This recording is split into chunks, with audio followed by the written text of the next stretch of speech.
Welcome to this audio adaptation of the 5 Dysfunctions of a Team. Let's begin. This audiobook explores the ultimate competitive advantage, and it's not finance, strategy, or technology. It's teamwork. The reason teamwork is the ultimate advantage is because it is both incredibly powerful and incredibly rare. A friend of mine, the founder of a company that grew to $1 billion in annual revenue, once put it perfectly. He told me, if you could get all the people in an organization rowing in the same direction, you could dominate any industry, in any market, against any competition, at any time. Whenever I repeat that saying to a group of leaders, they always nod their heads, but in a desperate sort of way. They seem to understand the truth of it, while at the same time they feel it's impossible to actually make it happen. And that's where the rarity of teamwork comes in. For all the attention it's received over the years from scholars, coaches, teachers, and the media, teamwork is as elusive as it has ever been within most organizations. The fact remains that teams are inherently dysfunctional because they are made up of imperfect human beings. But that doesn't mean teamwork is doomed. Far from it. In fact, building a strong team is both possible and remarkably simple, but it is painfully difficult. That's right. Like so many other aspects of life, teamwork comes down to mastering a set of behaviors that are simple in theory, but extremely difficult to put into practice day after day. Success comes only to those groups that can overcome the very human tendencies that corrupt teams and breed dysfunctional politics. As it turns out, these principles apply to more than just teamwork. I actually stumbled upon them somewhat by accident while I was pursuing a theory about leadership. A few years ago, I wrote my first book, The 5 Temptations of a CEO, which was about the behavioral pitfalls that plague leaders. While working with my clients, I started to notice that some of them were misusing my theories. They were using them to assess and improve the performance of their leadership teams, and it was working. It became clear to me that the 5 temptations applied not only to individual leaders, but with a few small changes to groups as well. And this wasn't just true in corporations. Clergy, coaches, teachers, and others found that these principles applied in their worlds just as much as they did in the executive suite of a multinational company. And that is how this book came to be. Like my other books, this one begins with a story set in a realistic but fictional organization. I have found that this allows you to learn more effectively as you listen, losing yourself in a story and relating to the characters. It also helps you understand how these principles can be applied in a real-world environment, where the pace of work and the sheer volume of daily distractions make even the simplest tasks seem overwhelming. To help you apply this material in your own organization, there is a brief section following the story that outlines the 5 dysfunctions in detail. That section also includes a team assessment and suggested tools for overcoming the issues that might be plaguing your team. Finally, although this book is based on my work with CEOs and their executive teams, its theories are applicable to anyone interested in teamwork. Whether you lead a small department within a company or are simply a member of a team that could use some improvement, I sincerely hope this audiobook helps your team overcome its particular dysfunctions. I hope it helps you achieve more than you could ever imagine doing alone. That, after all, is the real power of teamwork. Now we begin the fable. Chapter 1, Luck. Only one person thought Katherine was the right choice to become CEO of Decision Tech, Inc. Luckily for her, that person was the chairman of the board. And so, less than a month after the previous chief executive had been removed, Katherine Peterson took the reins of a company that just 2 years earlier had been one of the most talked about, well-funded, and promising startups in the recent history of Silicon Valley. She could not have known just how far from grace the company had fallen in such a short time, and what the next few months had in store for her. Now we move to Part 1, Underachievement. Chapter 2, Backstory. Decision Tech was located in Half Moon Bay, a foggy coastal farming town just over the hills from the San Francisco Bay. It wasn't technically part of Silicon Valley, but the valley is more of a cultural entity than a geographical one. And Decision Tech certainly fit within that world. It had the most experienced and expensive executive team imaginable, a seemingly indestructible business plan, and more top-tier investors than any young company could hope for. Even the most cautious venture firms were lining up to invest, and talented engineers were submitting their resumes before the company had even leased an office. But that was almost 2 years earlier, which is a lifetime for a technology startup. After its first few euphoric months, the company began experiencing a series of ongoing disappointments. Critical deadlines started to slip. A few key employees below the executive level unexpectedly left. Morale gradually deteriorated. All of this happened despite the considerable advantages Decision Tech had. On the 2-year anniversary of the firm's founding, the board unanimously agreed to ask Jeff Shanley, the company's 37-year-old CEO and co-founder, to step down. He was offered the job of heading business development. To the surprise of his colleagues, he accepted the demotion, not wanting to walk away from a potentially huge payout if the company eventually went public. And even in the difficult economic climate of the Valley, the company had every reason to go public. None of Decision Tech's 150 employees were shocked by Jeff's removal. While most of them seemed to like him personally, they couldn't deny that under his leadership, the atmosphere within the company had become increasingly troubling. Backstabbing among the executives had become an art. There was no sense of unity or camaraderie on the team, which translated into a muted level of commitment. Everything seemed to take too long to get done, and even then, it never felt right. Some boards might have been more patient with a stumbling executive team, but Decision Tech's was not. There was just too much at stake, and too high a profile, to watch the company waste away because of politics.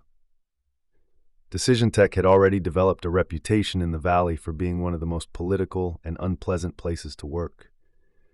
The board couldn't tolerate that kind of press, especially when the future had looked so promising just a couple of years earlier. Someone had to be accountable for the mess, and Jeff was the man at the top. Everyone seemed relieved when the board announced the decision to remove him.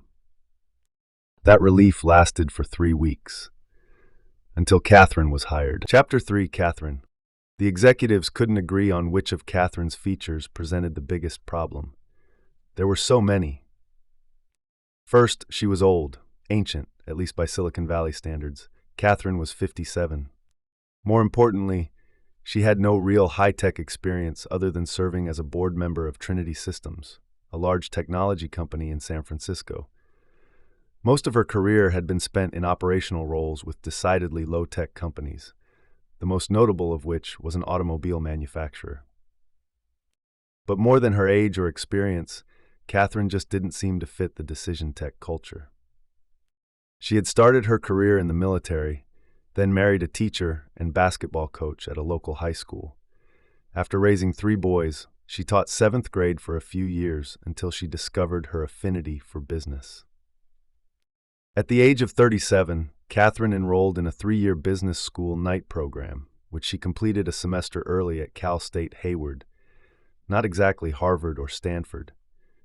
She then spent the next 15 years in and around manufacturing until her retirement at the age of 54. The fact that Katherine was a woman was never an issue for the executive team. 2 of them were women themselves. With much of their collective experience coming from the progressive world of high-tech, most had worked for women at some point in their careers. But even if her gender had been a problem, it would have been dwarfed by her glaring cultural mismatch. There was just no mistaking it. On paper, Katherine was an old-school, blue-collarish executive. That presented a stark contrast to the Decision Tech executives and middle managers, most of whom had little experience working outside of the Valley. Some of them even liked to brag that they hadn't worn a suit, outside of a wedding, since graduating from college. It was no surprise that after first seeing her resume, board members questioned the chairman's sanity when he suggested they hire Katherine. But he eventually wore them down. For one, the board believed their chairman when he flat out assured them that Katherine would succeed.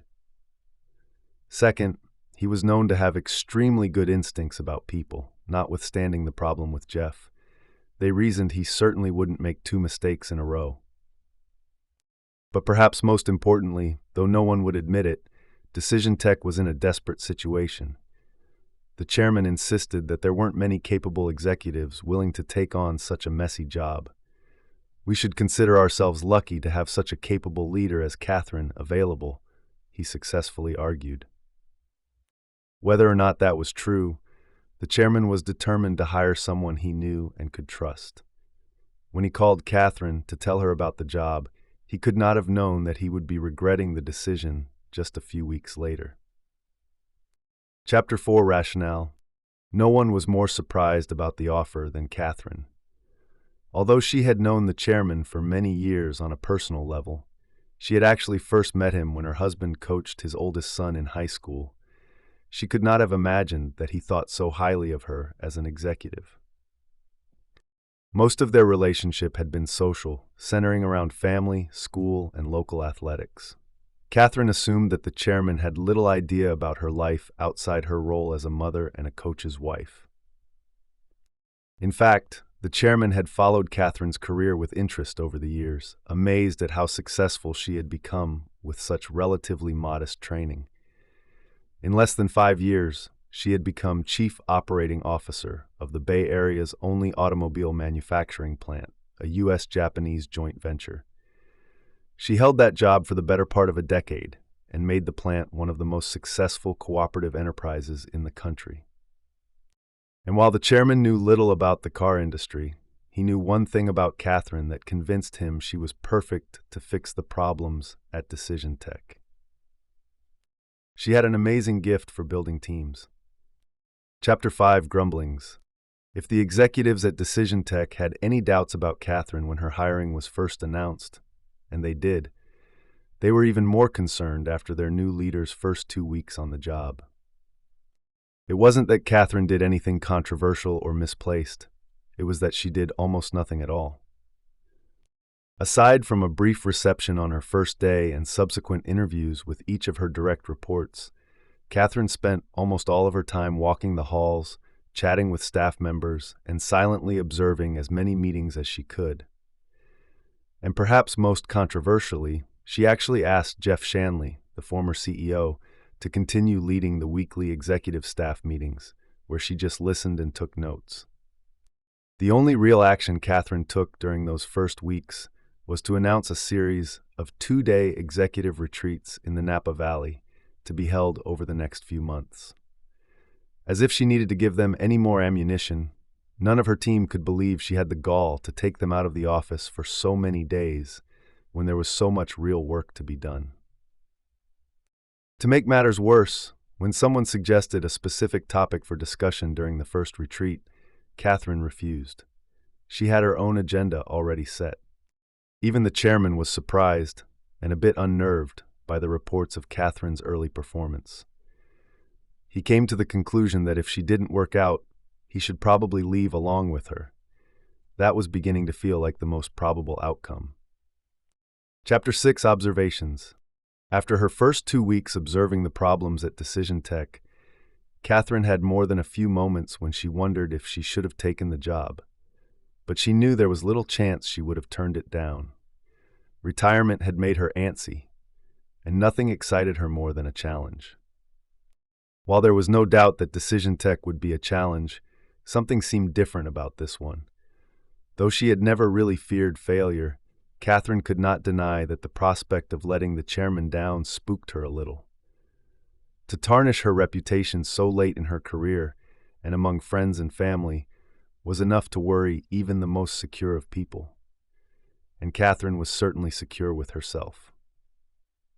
After surviving a stint in the military, raising her boys, watching countless buzzer-beating basketball games, and standing up to union bosses, Katherine decided she was not about to be intimidated by a bunch of harmless yuppies whose greatest hardships in life so far had been fighting off the first signs of a receding hairline or an expanding waistline. She believed that as long as the board would give her enough time and leeway, she would be able to turn Decision Tech around. Katherine's lack of in-depth software experience did not concern her. In fact, she felt certain it provided her with an advantage.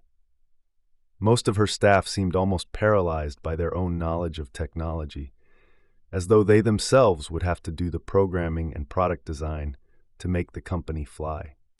Katherine knew that Jack Welch didn't have to be an expert on toaster manufacturing to make General Electric a success, and that Herb Kelleher didn't have to spend a lifetime flying airplanes to build Southwest Airlines.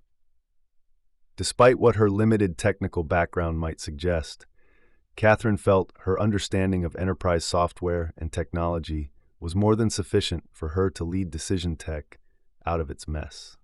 What she could not have known when she accepted the job, however, was just how dysfunctional her executive team was, and how they would challenge her in ways that no one before had ever done. Chapter 7: The Staff. Employees referred to the Decision Tech executives as the staff. No one called them a team, which Katherine decided was no accident. In spite of their undeniable intelligence and impressive educational backgrounds, the staff's behavior during meetings was worse than anything she had seen in the automotive world. Though open hostility was never really apparent and no one ever seemed to argue, an underlying tension was undeniable. As a result, decisions never seemed to get made. Discussions were slow and uninteresting, with few real exchanges, and everyone seemed to be desperately waiting for each meeting to end. And yet, as bad as the team was, they all seemed like well-intentioned and reasonable people when considered individually, with just a few exceptions. Let's meet them. First, there was Jeff Shanley, the former CEO, now in charge of business development. He was essentially a generalist who loved networking within the valley. Jeff had raised a considerable amount of the company's initial money and attracted many of the current executives. No one could deny his skill when it came to venture capital or recruiting. But management was another story. Jeff ran staff meetings as though he were a student body president reading from a textbook on protocol. He always published an agenda before each meeting and then distributed detailed minutes afterward. And unlike most other high-tech companies, his meetings usually began on time and always concluded exactly when scheduled. The fact that nothing ever seemed to get done during those meetings didn't appear to bother him. In spite of his demotion, Jeff maintained his seat on the board of directors. Katherine initially suspected that he might resent her for taking his job, but she soon concluded that Jeff was relieved of his management responsibilities. Katherine had little concern about his presence on the board or on her management team. She suspected his heart was in the right place. Next was Mikey, in charge of marketing. Marketing was a critical function at Decision Tech, and the board had been ecstatic to get someone as sought after as Michelle Beebe. Mikey, as she liked to be called, was well known throughout the valley as a brand-building genius. This made it all the more astonishing that she lacked a few key social graces. During meetings, she talked more than the others, occasionally coming up with a brilliant idea, but more often complaining about how the other companies she had worked for did everything better than Decision Tech. It was almost as though she were a spectator, or better yet, a victim of circumstance at her new company. Though she never argued outright with any of her peers, she was known to roll her eyes in apparent disgust when one of them disagreed with anything she had to say about marketing. Katherine decided that Mikey was unaware of how she came across to others. No one would purposefully act that way, she reasoned. So in spite of her talent and accomplishments, it was no surprise to Katherine that Mikey was the least popular among the rest of the staff, with the possible exception of Martin. Martin Gilmore was the chief technologist and a founder of the company. He was the closest thing Decision Tech had to an inventor. He had designed the original specs for the company's flagship product, and although others had done much of the actual product development, the executives often said that Martin was the keeper of the crown jewels. That analogy was due at least in part to the fact that Martin was British. Martin considered himself to know as much about technology as anyone else in the valley, which was probably true. With advanced degrees from Berkeley and Cambridge, and a track record of success as a chief architect at 2 other technology companies, he was seen as Decision Tech's key competitive advantage, at least when it came to human capital. Unlike Mikey, Martin didn't disrupt staff meetings. In fact, he rarely participated. It wasn't that he refused to attend those meetings. Even Jeff wouldn't have allowed that.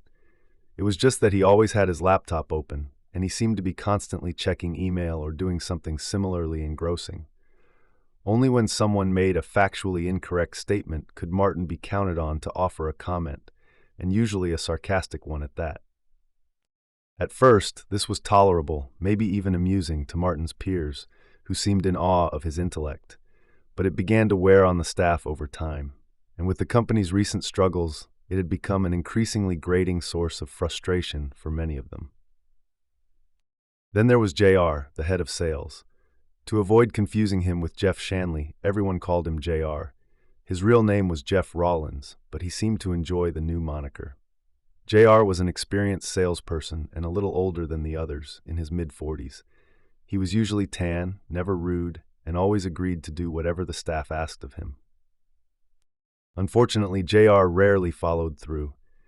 In those cases when he came clean and acknowledged a commitment that went unfulfilled, he apologized profusely to whomever he had let down. In spite of what the staff called JR's flakiness, he maintained a measure of respect from his peers because of his track record. Before coming to Decision Tech, he had never missed a quarterly revenue number in his entire career in sales. Carlos Amador was in charge of customer support. Though Decision Tech had relatively few customers, the board felt strongly that the company needed to invest early in customer service to prepare for growth. Carlos had worked with Mikey at 2 previous companies, and she introduced him to the firm. This was ironic because the two of them couldn't have been more different. Carlos spoke very little, but whenever he did, he had something important and constructive to say. He listened intently during meetings, worked long hours with no complaint, and downplayed his prior accomplishments. If there was a low-maintenance member of the staff, and a trustworthy one, it was Carlos. Katherine was thankful not to have to worry about at least one of her new direct reports, although she was somewhat troubled that his specific role had not yet fully developed. He willingly took on responsibility for product quality and any other unattractive duties, which allowed her to focus on more pressing concerns. Next was Jan Mersino, the chief financial officer. The role of CFO had been a critical one at Decision Tech and would continue to be as long as the company intended to go public.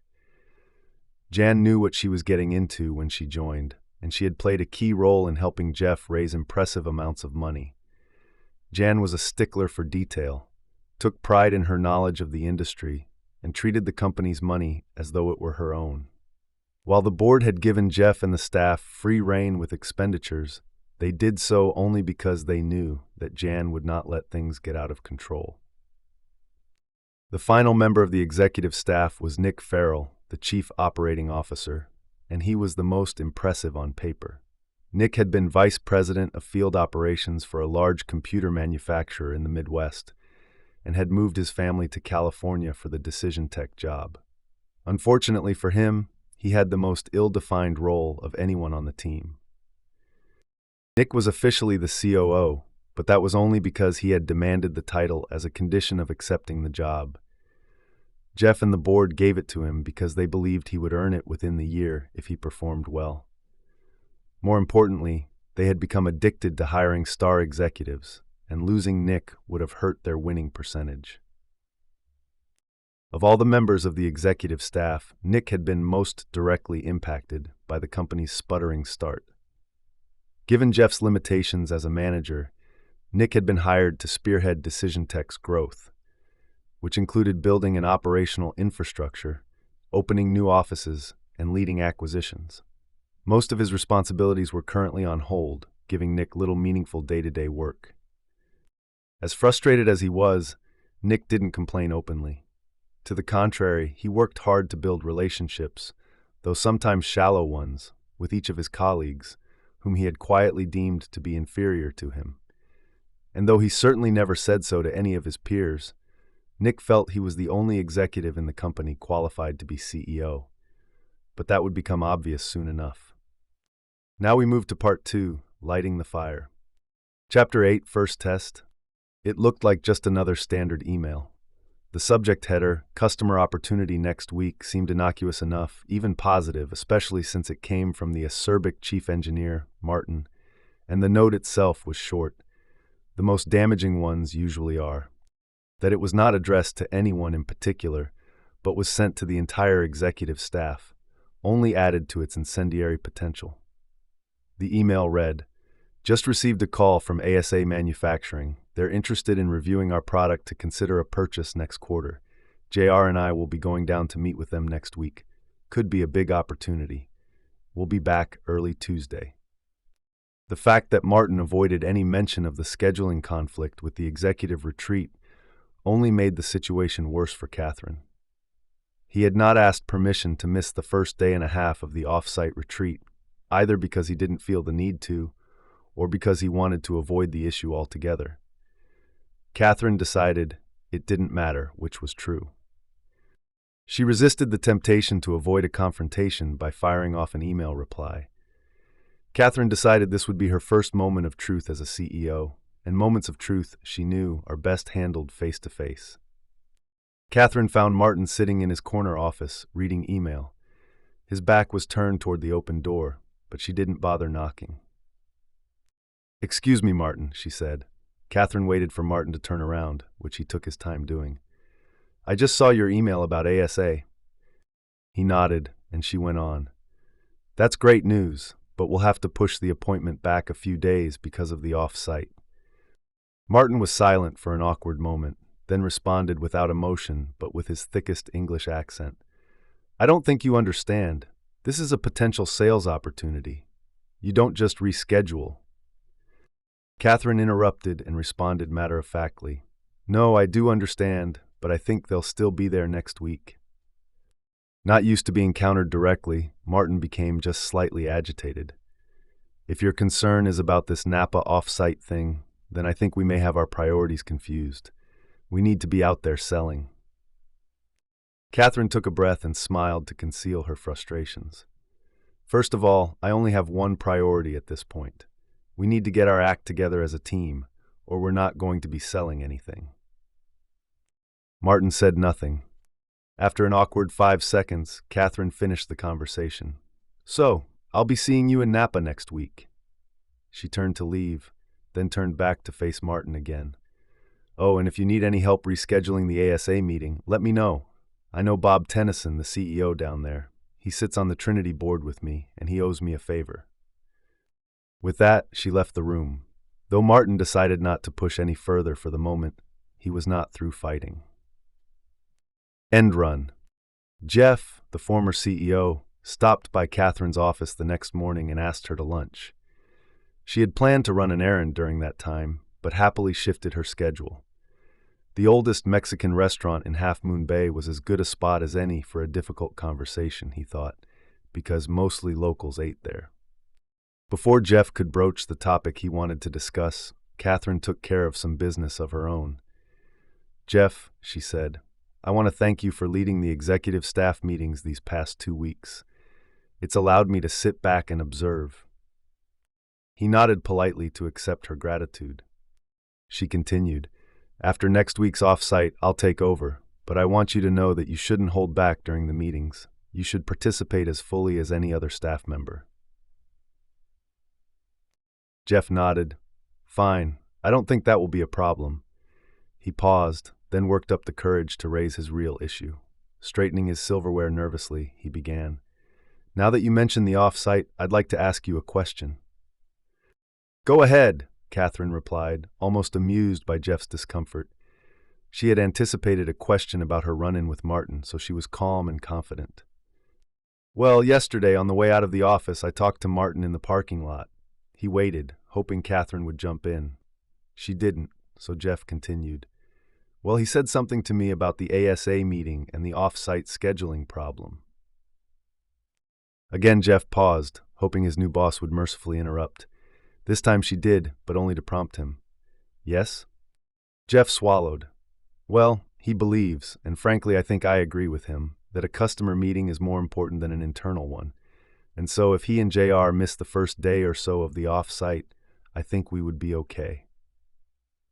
Katherine chose her words carefully. Jeff, I understand your opinion, and I'm fine with your disagreeing with me, especially when you tell me face to face. Jeff was noticeably relieved for the moment. However, she continued, I was hired to make this organization work, and right now it doesn't. Jeff looked like he was trying to decide whether to be humbled or angry, so Katherine clarified. I'm not trying to criticize what you've done so far, because it seems to me that no one cares more about the company than you do. His ego now assuaged, Katherine drove the point home.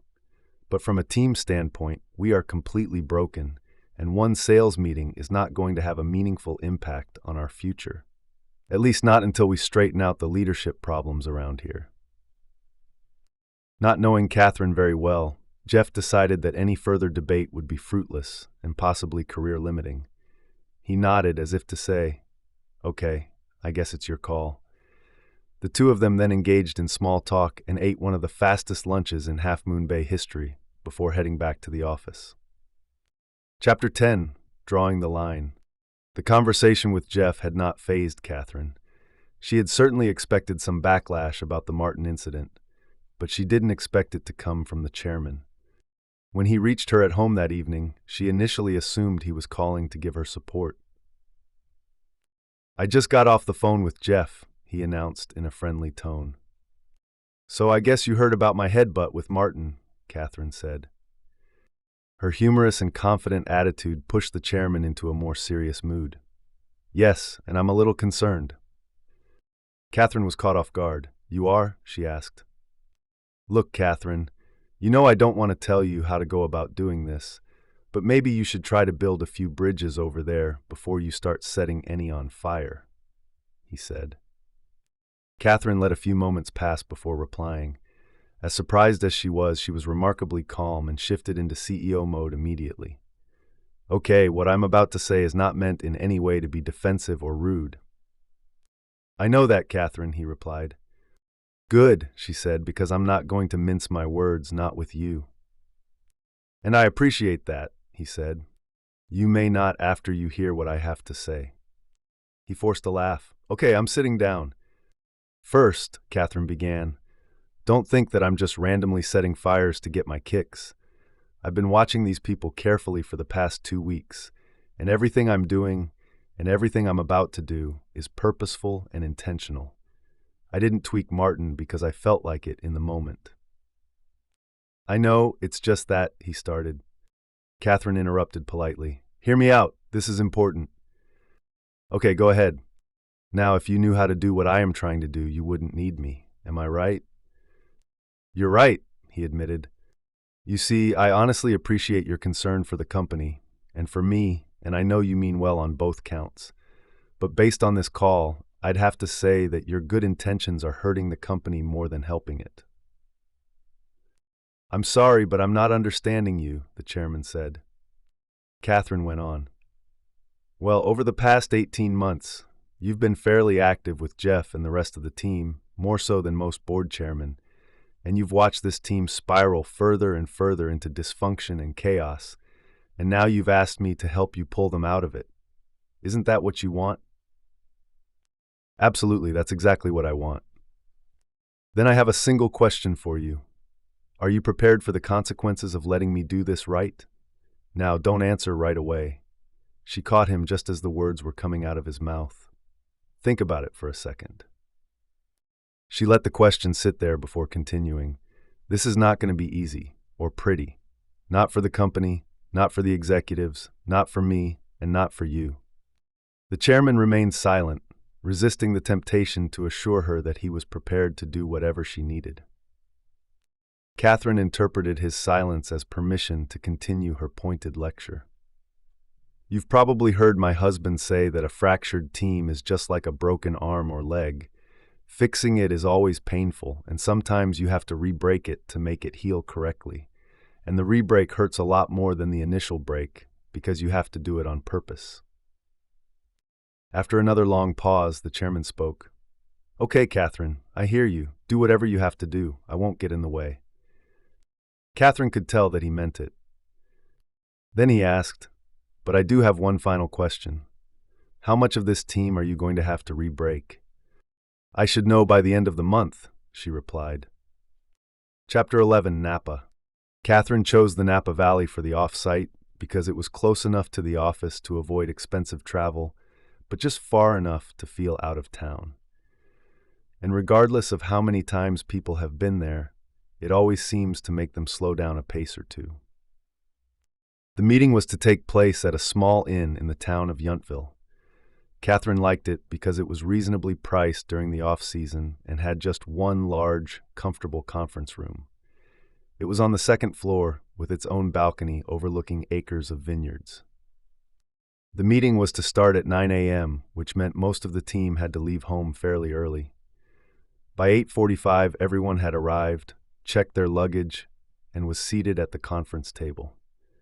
Everyone but Martin, that is. Though no one said anything about him, the way they were checking their watches suggested they were all wondering if he would be on time. Even Katherine seemed a bit nervous. She didn't want the first activity to be a reprimand. Then, for a split second, she felt a flash of panic, wondering what she would do if he just didn't show up at all. Could she fire him for that? Did she have that kind of political capital with the board? How valuable was this guy anyway? When Martin came through the door at 8:59, Katherine breathed an inaudible sigh of relief and chastised herself for worrying. She took comfort in knowing she was finally about to begin what she had been waiting to do for almost a month. And as concerned as she was about the attitudes of the people around the table, Katherine could not deny that moments like this were a big part of why she loved being a leader. Chapter 12, The Speech. Martin took the only remaining chair at the end of the conference table, opposite Katherine. As soon as he sat down, he removed his laptop computer from its case and put it on the table in front of him, leaving it closed for the moment. Determined not to be distracted, Katherine smiled at her staff and addressed them calmly. "Good morning, everyone," she began. "I'd like to start the day by saying a few words, and this won't be the last time I say them." No one knew just how serious she was about that remark. "We have a more experienced and talented executive team than any of our competitors. We have more cash than they do. Thanks to Martin and his team, we have better core technology, and we have a more powerful board of directors. Yet in spite of all that, we are behind two of our competitors in terms of both revenue and customer growth. Can anyone here tell me why that is?" Katherine continued, still warmly.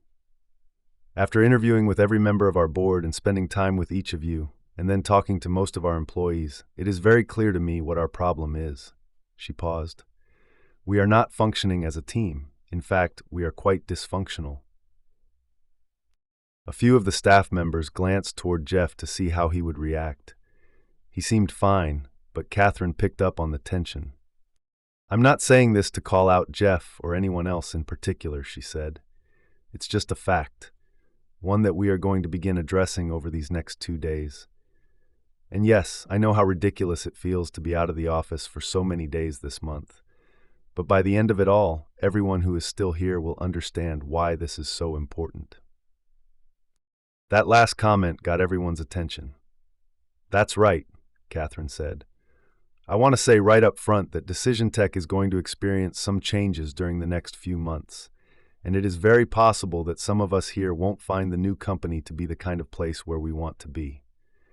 That isn't a threat, and I don't have anyone in particular in mind.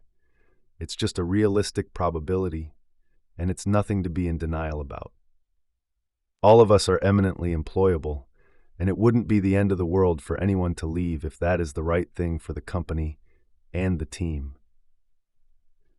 Katherine stood and went to the whiteboard, careful not to come across as arrogant. "Let me assure those of you who might be wondering about all of this that everything we are going to be doing is about one thing only: making this company succeed. That's all. We're not going to be catching each other falling out of trees." A few of her staff members chuckled. "And we certainly won't be holding hands, singing songs, or getting naked." Even Martin managed to smile while the others laughed out loud. "I want to assure you that there is only one reason we are here: to achieve results. This, in my opinion, is the only true measure of a team, and it will be the focus of everything we do today, and as long as I'm here. It is my expectation that next year and the year after, we will be able to look back on revenue growth, profitability, and customer satisfaction. But I can promise you that none of that will happen if we do not address the issues that are preventing us from acting like a team. Katherine paused to let everyone digest her message, then continued. So how do we go about this? Over the years, I've come to the conclusion that there are 5 reasons why teams are dysfunctional. She explained that these 5 dysfunctions build on each other, forming a model. Over the course of the next 2 days, we are going to be dealing with each issue one at a time, and you'll notice immediately that none of this is rocket science. In fact, it will seem remarkably simple on paper. The trick is putting it into practice. Right now, she said, I'd like to start with the first dysfunction, absence of trust. She turned and wrote the phrase at the bottom of the model she had drawn on the whiteboard. The staff members read the words silently. Most of them frowned as if to say, "Is that all you've got?" Katherine was used to this and continued. Trust is the foundation of real teamwork. And so the first dysfunction is a failure on the part of team members to understand and open up to one another. And if that sounds touchy-feely, let me explain, because there is nothing soft about it. It is an absolutely critical part of building a team. In fact, it's probably the most critical. Some of the people in the room were clearly in need of an explanation. Great teams do not hold back with one another, she said. They are unafraid to air their dirty laundry. They admit their mistakes, their weaknesses, and their concerns without fear of reprisal. Most of the staff seemed to be accepting the point, but without a lot of enthusiasm. Katherine pushed on.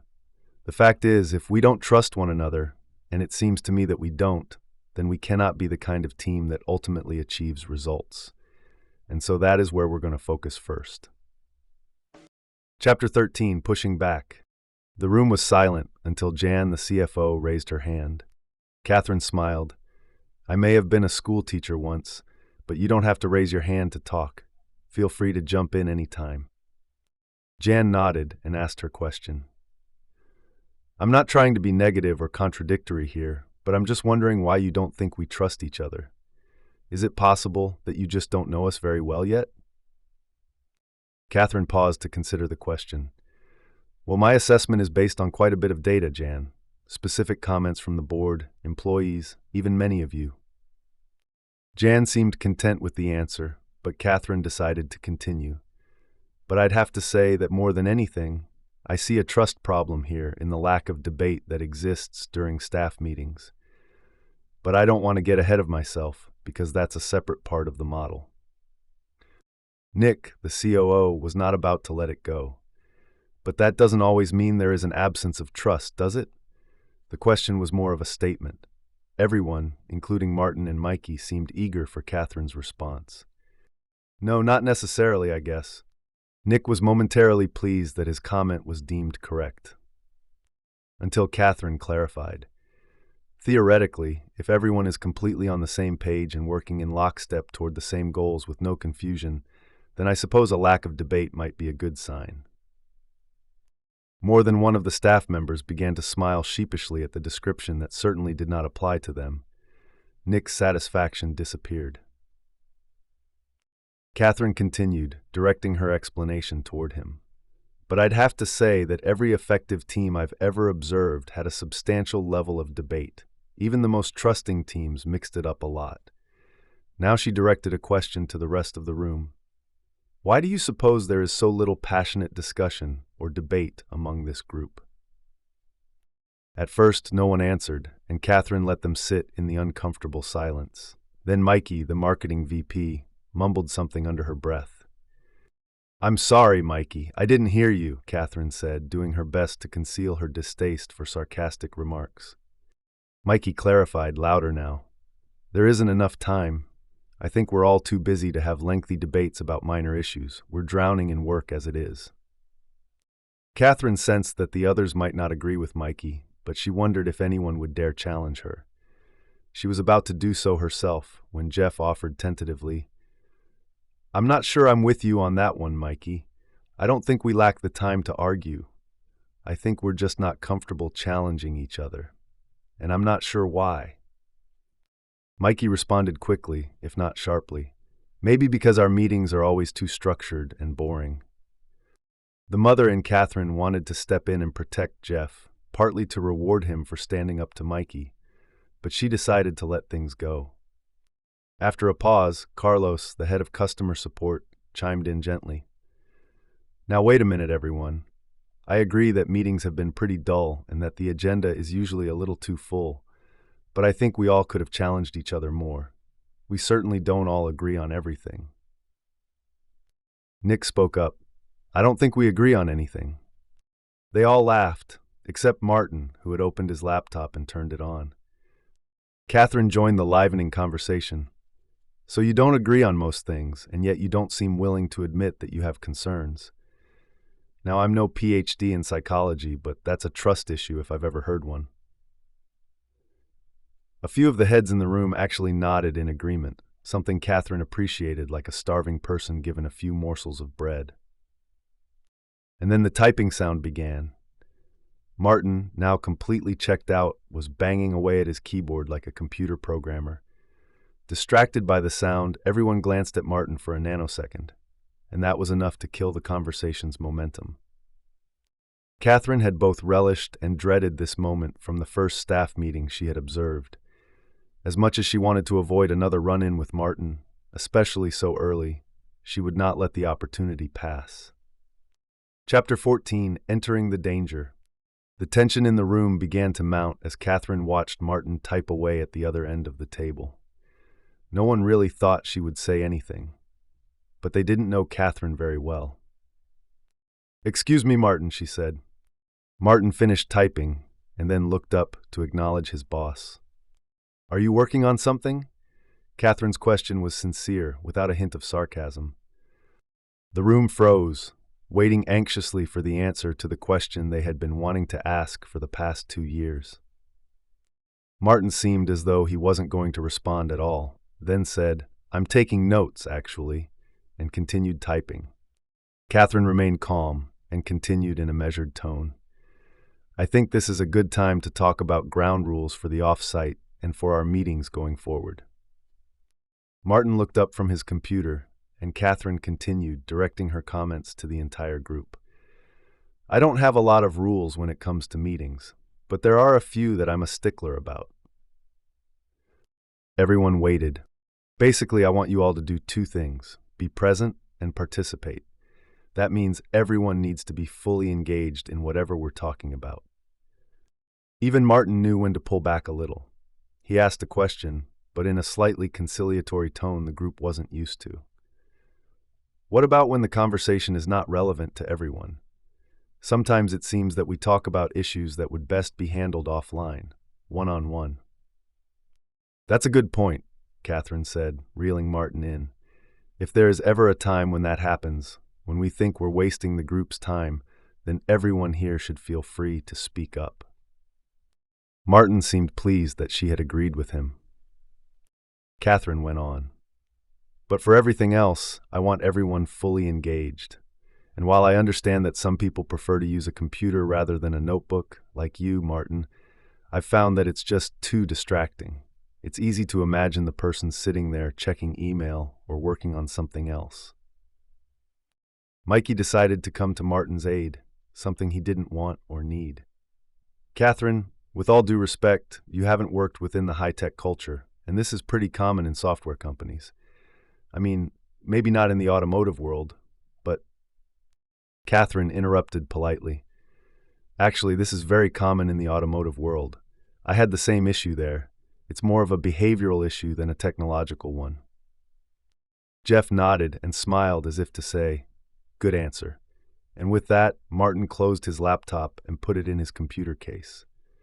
More than one of the staff members looked at Katherine as if she had just talked a bank robber into handing over his gun. If only the rest of the day would be so easy. Chapter 15, Getting Naked.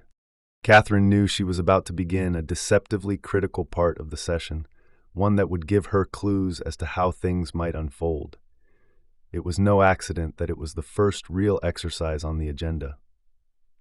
"Before we get into any heavy lifting," she announced, "let's start with something that I call personal histories."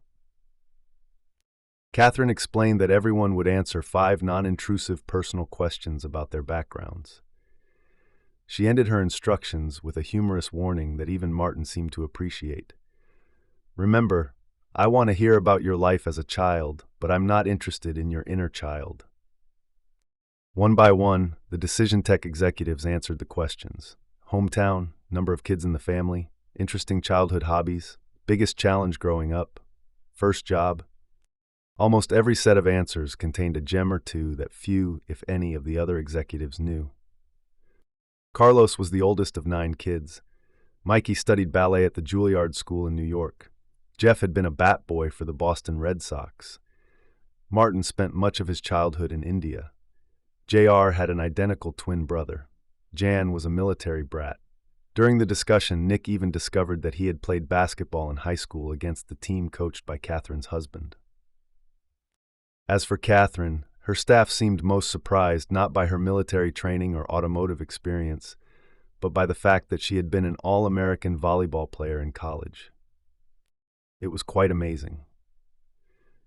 After just 45 minutes of extremely mild personal disclosure, the team seemed tighter and more at ease with each other than at any time during the past year. But Katherine had been through this enough to know that the euphoria would diminish as soon as the conversation shifted to work. Chapter 16, Going Deeper.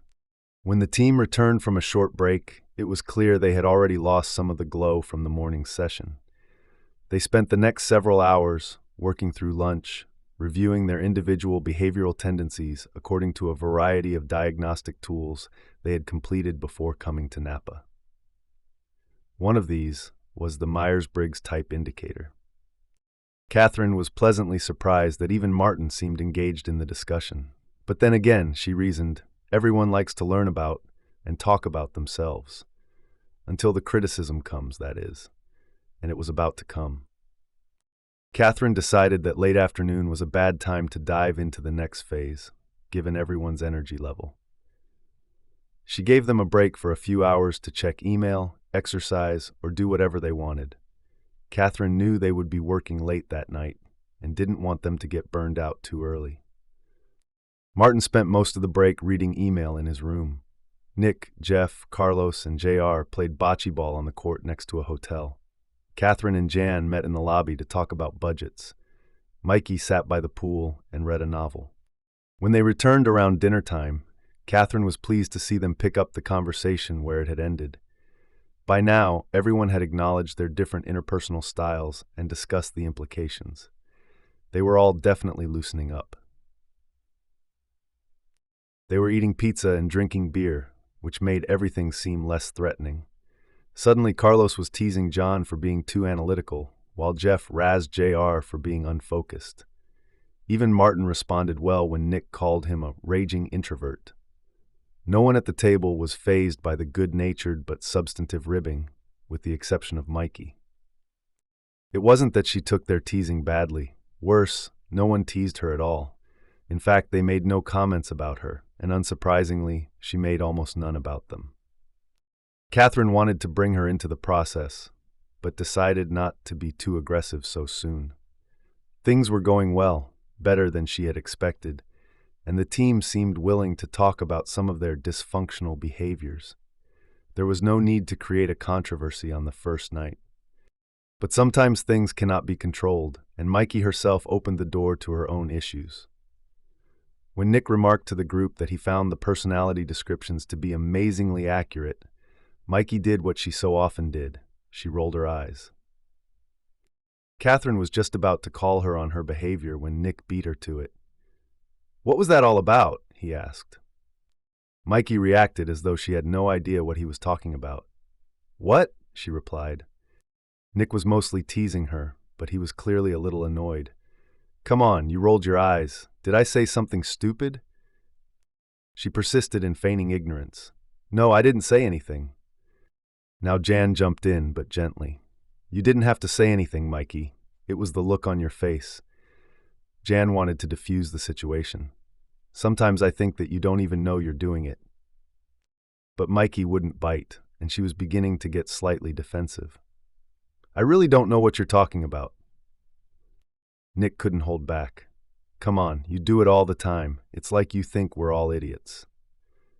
Katherine made a mental note not to have beer brought with dinner next time, but she couldn't deny being glad that things were coming to the surface. She took a bite of pizza and watched. Out of nowhere, Mikey responded, "Listen, you guys, I'm not into all this psychobabble.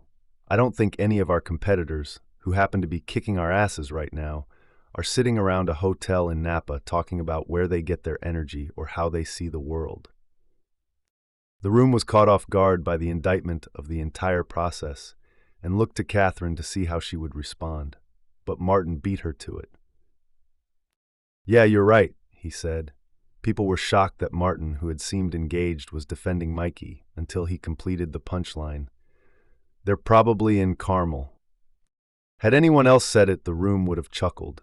But coming from Martin and directed at Mikey in his dry, sarcastic accent, it made everyone howl. Except, of course, Mikey, who just sat there smiling painfully. For a moment, Katherine thought her marketing VP would walk out. That might have been better than what she did.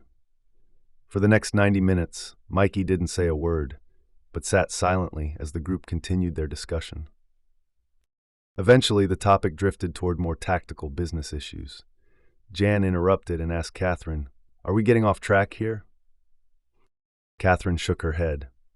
"No, I think it's good that we dive into operational issues while we're talking about behavioral stuff. It gives us a chance to see how we put this into action." As happy as Katherine was with the interaction among the rest of the team, she couldn't overlook the fact that Mikey's behavior was speaking volumes about her inability to trust her teammates. Chapter 17, Poolside. Katherine called the session to an end a little after 10 p.m. With the exception of Jan and Nick, who had just begun an impromptu budget discussion, the team headed to bed. Mikey and Katherine's rooms were near the pool, and as they walked, Katherine decided to see if she could make some progress one-on-one. "You okay?" Katherine asked, careful not to be too dramatic or maternal. "I'm fine," Mikey replied, not faking very well. "I know this is a difficult process, and that you might feel like they were a little tough on you," Katherine said. "A little?" Mikey shot back. "Listen, I don't let people make fun of me at home, and I sure as hell don't want people to do it at work. Those guys have no idea how to make a company successful." Katherine was almost too confused by the scattershot reply to respond. After a few moments, she said, "Well, we can talk about that tomorrow. I think they need to hear what you think." "Oh, I'm not saying anything tomorrow," Mikey declared. Katherine tried not to overreact to Mikey's comment, which she attributed more to her momentary emotions than anything else. "I think you'll feel better in the morning." "No, I'm serious. They aren't going to hear from me." Katherine decided to let it go for the moment. "Well, get a good night's sleep." They were at their rooms now. Mikey ended the conversation with a sarcastic laugh. "Oh, I will." Chapter 18, Rebound. Only Katherine and Jan were in the conference room when Mikey arrived the next morning. She seemed enthusiastic and unbowed by the previous day's events, which was a pleasant surprise for Katherine. Once the others had arrived, Katherine kicked off the session with an abbreviated version of her prior speech. "Okay, before we get started, I think it's good to remember why we are here. We have more cash, more experienced executives, better technology, and more connections than any of our competitors, and yet at least 2 of them are ahead of us in the market. Our job is to increase revenue, profitability, and customer acquisition. But none of this will happen if we don't function as a team." She paused, surprised at how closely her team seemed to be listening. It was as if they were hearing it for the first time. "Any questions?" Instead of just sitting there silently, a number of the staff members shook their heads as if to say, "No questions, let's get started." For the next few hours, the group reviewed the material they had covered the previous day. After an hour or so, Martin and Nick seemed to be losing a little interest, and JR became more distracted each time his cell phone vibrated. Katherine decided to address their concerns. I know that you're all probably starting to wonder, didn't we do this yesterday? And I realize it's repetitive, but this stuff won't stick unless we understand how to apply it completely. For another hour, the group discussed the implications of their various styles. Mikey made few comments, and whenever she did speak, the flow of conversation seemed to slow dramatically. Martin, too, said little, but seemed to be paying attention. By mid-morning, they had completed their review. Then, with less than an hour until lunch, Katherine decided to introduce the most important exercise of the day, one that she would look back on later as a moment of truth for Mikey and the rest of the team. Chapter 19, Awareness. Walking back to the whiteboard, Katherine explained, "Remember, teamwork begins by building trust, and the only way to do that is to overcome our need for invulnerability." She wrote the word invulnerability next to trust on the whiteboard. Then she continued, "And so, we are all going to demonstrate vulnerability this morning in a low-risk but relevant way." She then asked everyone to spend 5 minutes deciding what they believed were their single biggest strength and weakness in terms of their contribution to Decision Tech's success. I don't want you to give me some generic weakness, and I don't want you glossing over your strengths because you're too modest. Take this simple exercise seriously, and be willing to put yourself out there. When it was clear everyone had finished, Katherine began. "Okay, I'll go first." She looked at her notes briefly. "I think my biggest strength is my ability to see through fluffy, superfluous information and cut to the point that matters. I have a way of eliminating unnecessary details and getting to the heart of an issue, and that should save us a lot of time." She paused before continuing. "My weakness is that I am not the world's best external spokesperson. In fact, I'm bad at it. I tend to downplay the importance of public relations, and I'm not a talented speaker when it comes to being in front of a large group or a television camera. I'm going to need help with that." With the exception of JR and Mikey, everyone was taking notes. She liked that. "Okay, who wants to go next?" No one volunteered immediately. Finally, Nick broke the ice. "I'll go. Okay, let's see." He reviewed his notes. "My biggest strength is my lack of fear when it comes to negotiation and management of outside companies, whether they're partners, vendors, or competitors. I don't have any problem pushing them. My biggest weakness, however, is that I sometimes come across as arrogant." A few of his peers laughed nervously. He smiled and continued. "Yes, I've had that problem since college. I can be sarcastic and even rude at times, and sometimes I come across sounding like I think I'm smarter than everyone else. And with you guys, it could probably piss you off a little, which I don't think is going to help us get where we want to go." Jeff commented, "It sounds like your strength and weakness are rooted in the same things." Martin, to everyone's surprise, voiced his agreement. "Isn't that usually the case?" Heads around the table nodded. Katherine was impressed. "Good, that was exactly what I'm looking for. Who's next?" Jan volunteered. She talked about her management skills and attention to detail as strengths, something everyone agreed with. Then she admitted being more conservative about finances than the CFO of a startup should be. She explained this was a result of her training at larger companies. "Still," she said, "I am probably making it harder for you all to meet me halfway by being so controlling." Carlos assured her that the rest of the group could probably take a step or two in her direction. Jeff went next.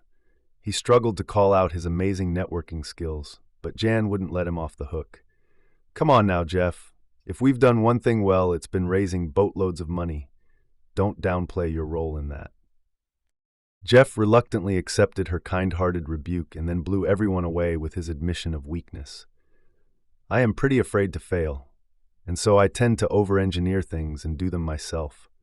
I don't like to tell other people what to do, which, ironically, only makes it more likely that I'm going to fail." For the slightest moment, Jeff seemed to fight back emotions and then recovered instantly. And I think that's probably the biggest reason that we haven't succeeded and that I'm not the CEO anymore. He paused and then added quickly, "Which I'm okay with, really. In fact, I'm pretty happy to be out of that job." The group laughed in a supportive way. Katherine couldn't believe how well the first three people had done. She began to hope the momentum would continue. And then Mikey spoke. Okay, I'll go next. Unlike her peers, Mikey looked at her notes the entire time she talked. My biggest strength is my understanding of the technology market and how to communicate with analysts and the media. My biggest weakness is my poor financial skills. Silence, no comments, no questions, nothing. Like Katherine, everyone in the room was torn between relief that Mikey was finished and disappointment at the shallow nature of her response. Katherine didn't feel it was right to force her to be more vulnerable. Mikey had to do it herself. With every second that went by, the group quietly begged for someone to break the silence. Carlos put them out of their misery. Okay, I'll go next. Doing his best to bring the quality back, he talked about his follow-through as a strength and his failure to update people on his progress as a weakness. After he finished, Jan jumped in. Carlos, I think you missed on both of your answers. Katherine, not knowing that Carlos and Jan were close, was surprised by the directness of her remark. Jan continued. First, as thorough as you are, your willingness to do the dirty work and not complain is your strength. I know that sounds terrible, but I don't know what would happen around here if you weren't bailing us out all the time. A number of others voiced their agreement. And on the negative side, I think you could tell us what you're thinking more during meetings.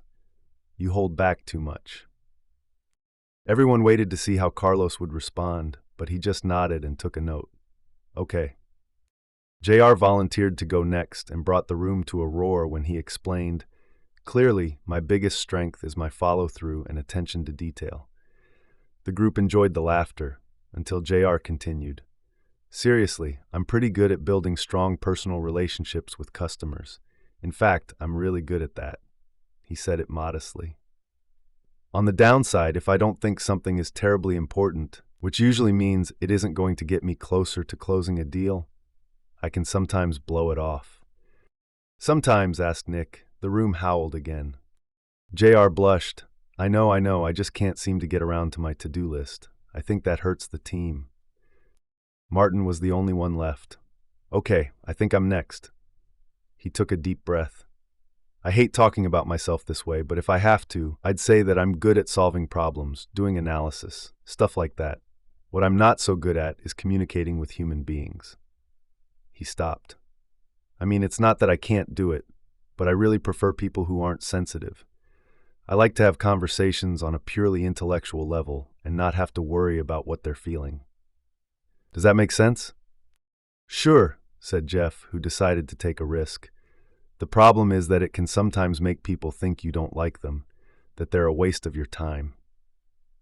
Martin seemed visibly disappointed by Jeff's remark. No, that's not it at all. That's not what I intend. Crap, that's bad. I suppose I can see how it comes across that way. I don't know how to change that. For the first time all morning, Mikey chimed in, smiling. Years of psychotherapy, my friend, and even then, you probably wouldn't be able to change it. You're just an arrogant son of a bitch. But then again, isn't every CTO in the valley? Mikey laughed. No one else did, with the exception of Martin, who seemed embarrassed and wanted to play along. Inside, he was melting.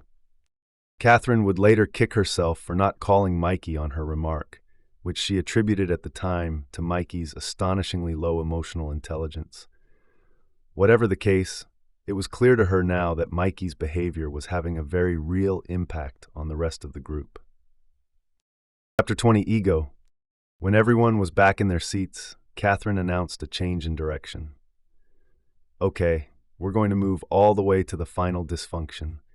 If anyone isn't looking forward to revisiting the need for trust, you'd better brace yourself. Everyone assumed she was talking to Mikey. None of them could have guessed that another member of the team was struggling just as much. Katherine went to the whiteboard and wrote the phrase, "Inattention to results," at the top of the model. We are going to the top of the model now to talk about the ultimate dysfunction, the tendency of team members to seek out individual recognition at the expense of results. And I'm referring to collective results, the goals of the entire team. Nick asked, is this about ego? Well, I suppose that's part of it, agreed Katherine. But I'm not saying there's no place for ego on a team. The key is to make the collective ego greater than the individual ones. I'm not sure I understand what this has to do with results, Jeff remarked. Well, Katherine explained, when everyone is focused on results and using those to define success, it is difficult for ego to get out of hand. No matter how good an individual on the team might be feeling about their situation, if the team loses, everyone loses. Katherine could see that a few of her team members were not quite with her, so she took another approach. I told you yesterday that my husband is a basketball coach at St. Jude's High School in San Mateo. He's a damn good basketball coach, explained Nick. He's been getting job offers from colleges since I was in high school, and every year he turns them down. He's a legend. Katherine was proud of her husband. Yeah, he is something of an anomaly. Anyway, he is all about the team, and as good as his teams are, few of his kids play ball at big colleges because frankly they're not all that talented. They win because they play team basketball, and that usually allows them to beat bigger, faster, more talented groups. Nick was nodding his head with the certainty of someone who had lost to St. Jude's many times. Well, every once in a while Ken, that's my husband, gets a player who doesn't really care about the results of the team. I remember a kid a few years ago who was interested only in his own statistics and whether he received individual recognition. If the team lost, he would be in a good mood as long as he got his points, and even when the team won, he would be unhappy if he didn't score enough. Jan was curious. What did your husband do about him? Katherine smiled. That's the interesting thing.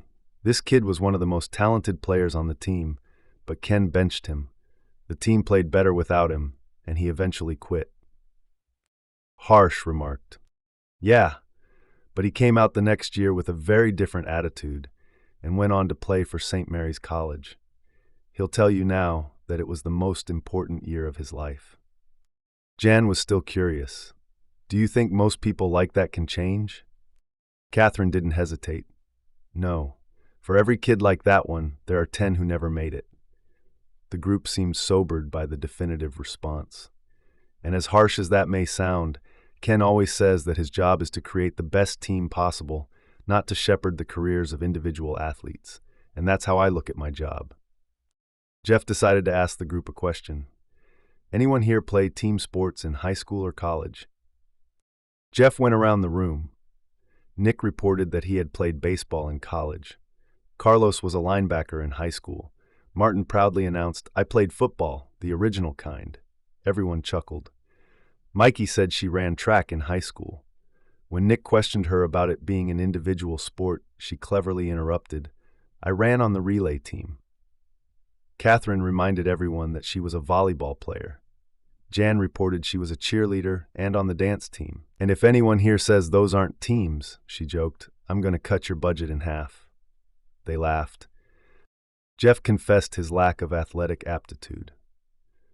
I never played sports much, but I was in a band in high school and college, and I think I figured out the team thing from that. Katherine saw an opportunity. Aha, that's a good point.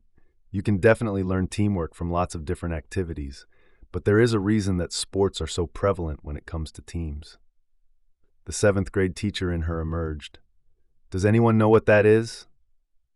Like so many times in her classroom, the group seemed to have no clue. This time, it was Martin. The score, he said dryly. Explain, commanded Katherine. Well, in most sports, there's a clear score at the end of the game that determines whether you succeeded or failed. There's little room for ambiguity, which means there's little room for subjective, interpretive, ego-driven success, if you know what I mean. Heads around the room nodded. Wait a second, demanded JR. Are you telling me that athletes don't have egos?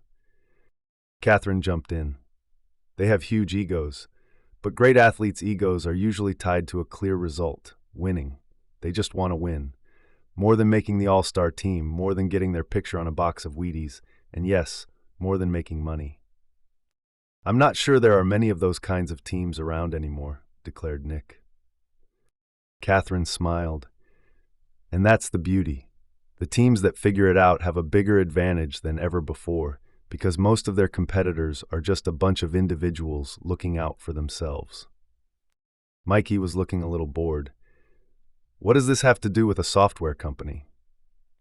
Again, Mikey brought the conversation to a halt. Katherine wanted to encourage her. Another good question. This has everything to do with us. You see, we are going to make our collective results as important as the score at a football game. We aren't going to leave any room for interpretation when it comes to our success, because that only creates the opportunity for individual ego to sneak in. Don't we already have a scoreboard? Mikey persisted. You're talking about profit? Asked Katherine. Mikey nodded and made a face as if to say, What else? Katherine continued patiently. Certainly profit is a big part of it, but I'm talking more about near-term results. If you let profit be your only guide, you won't be able to know how the team is doing until the season is almost over. Now I'm confused, admitted Carlos. Isn't profit the only score that matters? Katherine smiled. Yeah, I'm getting a little too academic here, so let me make this simple. Our job is to make the results we need to achieve so clear to everyone in this room that no one would even consider doing something purely to enhance his or her individual status or ego, because that would diminish our ability to achieve our collective goals. We would all lose. Something seemed to be catching on, so Katherine pushed forward. The key is to define our goals, our results, in a way that is simple enough to grasp and specific enough to be actionable. Profit is not actionable enough. It needs to be more closely related to what we do on a daily basis. And to that end, let's see if we can come up with something right now. If you're enjoying this, look at building a functional team. Consider supporting the author and this project. You can try a free 30-day Audible trial or purchase the book via the Amazon link in the description. Your support helps us create more content like this. As an Amazon associate, we earn from qualifying purchases. Now back to our story. Chapter 21, Goals. Katherine broke everyone into groups of 2 or 3 and asked each group to propose a list of results categories that might serve as the team's scoreboard. Don't quantify any of this yet, she instructed. Just create the categories. Within the hour, the group had generated more than 15 different kinds of results categories. By combining some and eliminating others, they narrowed them to 7. Revenue, expenses, new customer acquisition, current customer satisfaction, employee retention, market awareness, and product quality. They also decided that these should be measured monthly. Unfortunately, now that the discussion was turning back toward the business, some of the levity in the room seemed to evaporate. It was soon replaced by criticism. Martin began. I'm sorry, but this is nothing new, Katherine. Those are pretty much the same metrics that we've been using for the past 9 months. It felt as if part of Katherine's credibility was diminishing. JR piled on. Yeah, and none of it has helped us drive revenue. Frankly, I'm not sure any of these matter if we don't get a few deals closed and fast. Katherine was almost amused at the predictability of what was unfolding. As soon as the reality of business problems is reintroduced, she thought, people revert to the behaviors that put them in the difficult situation in the first place. But she was ready. Okay, Martin, can you tell me what our market awareness goal for last quarter was? Mikey corrected her boss. We call it public relations activity. Okay, fine. She turned back to Martin. Can you tell me exactly what the PR goal was? No, but I'm sure that Mikey can. I can tell you what our product development dates are, though. Okay, then just tell me how we did in terms of public relations activity. She directed the question at Martin again, making it clear that he ought to know the answer. He seemed puzzled. Hell, I don't know. I assume that Jeff and Mikey talk about that stuff, but I'm also assuming that we didn't do very well given our sales numbers. Mikey was remarkably calm, which only made her subsequent remarks more unpleasant. Listen, I came to the meetings every week with my PR numbers, but no one ever asked about them. And besides, I can't get us any press if we don't sell anything. Though JR should have been more upset than anyone, Martin was the one to respond sarcastically. That's funny. I always thought that the purpose of marketing was to drive sales. I guess I've had that backward." Almost as though she hadn't heard Martin's remark, Mikey continued to defend herself. "I can tell you that the problems we're having are not due to marketing. In fact, I think my department has done remarkably well given what we've had to work with." Carlos wanted to say, "But your department cannot be doing well because the company is failing, and if the company is failing, then we are all failing." But he didn't want to push Mikey any harder, sensing she might snap, so he let it go. As frustrated as everyone was, Katherine was sure that a much-needed melee was about to ensue. But just like that, the conversation came to a halt and died. So this is how it works, she thought to herself. Chapter 22, Deep Tissue. Katherine was determined not to lose the momentum. "Okay, I think I see the underlying problem." Jeff smiled and responded sarcastically, but in a nice way. "Really?" Katherine laughed. "Pretty observant of me, huh? Anyway, when I talk about focusing on results instead of individual recognition, I'm talking about everyone adopting a set of common goals and measurements, and then actually using them to make collective decisions on a daily basis." Seeing they weren't going to cede the obvious point easily, Katherine decided to shift back to a more questioning approach. "How often did you all talk about moving resources from one department to another in the middle of the quarter to make sure you could achieve a goal that was in jeopardy?" The looks on their faces said never. "And how disciplined were you during meetings about reviewing the goals in detail and drilling down on why they were or weren't being met?" She already knew the answer. Jeff explained. "I have to say that I just considered it Mikey's job to do marketing, Martin's to develop products, JR's to make sales. I would pitch in whenever I could, but otherwise, I let them be accountable for their own areas, and I dealt with their issues on a one-on-one basis whenever I could." Katherine went back to the sports analogy. "Okay, imagine a basketball coach in the locker room at halftime. He calls the team center into his office to talk with him one-on-one, and then he does the same with the point guard, the shooting guard, and so on, without any of them knowing what everyone else was talking about. That's not a team. It's a collection of individuals." It was clear to everyone in the room that this was exactly what the Decision Tech executive staff was. Katherine was smiling in disbelief. In a more patient tone, she said, "All of you, every one of you, are responsible for sales, not just JR. All of you are responsible for marketing, not just Mikey. All of you are responsible for product development, customer service, and finance. Does that make sense?" Confronted by the simplicity and truth of Katherine's plea, any illusions of unity that had survived the first day and a half now appeared to be gone. Nick was shaking his head and then spoke, as if he couldn't hold back any longer. "You know, I just wonder whether we have the right people sitting at this table. Maybe we need more heavy hitters who can get us into the right accounts." JR was not happy about the passive attack on sales, but as usual, he didn't respond. Katherine did. "Have you guys looked at your competitors' websites?" A few of them nodded. "Do you know the track records of the people running those companies?" Blank looks. "Exactly. They don't have heavy hitters on their teams. Why do you think that they are making more progress than you are?" Jeff gave a half-hearted explanation. "Well, Wired Vineyard lined up a partnership with Hewlett-Packard right out of the gate, and Telecart is getting most of its revenue from professional services." Katherine seemed unconvinced. "And what's stopping you from forming a partnership or adjusting your business plan like they did?" Jan raised her hand to speak but didn't wait for Katherine to acknowledge her. "Don't take this wrong, Katherine, but could you start saying us and we instead of you? You're the CEO, and you're part of our team now." The room stopped, waiting to see how Katherine would handle the pointed comment. She looked down, as if trying to decide how to respond, and then looked back up. "You're right, Jan. I'm not a consultant here. Thanks for calling me on it. I guess I just don't feel like I'm part of the group yet." "Join the club," Jan replied. Her response caught everyone off guard. "What do you mean by that?" asked Nick. "Well, I don't know about you guys, but I don't feel connected to what's going on outside of finance. Sometimes I feel like a consultant myself.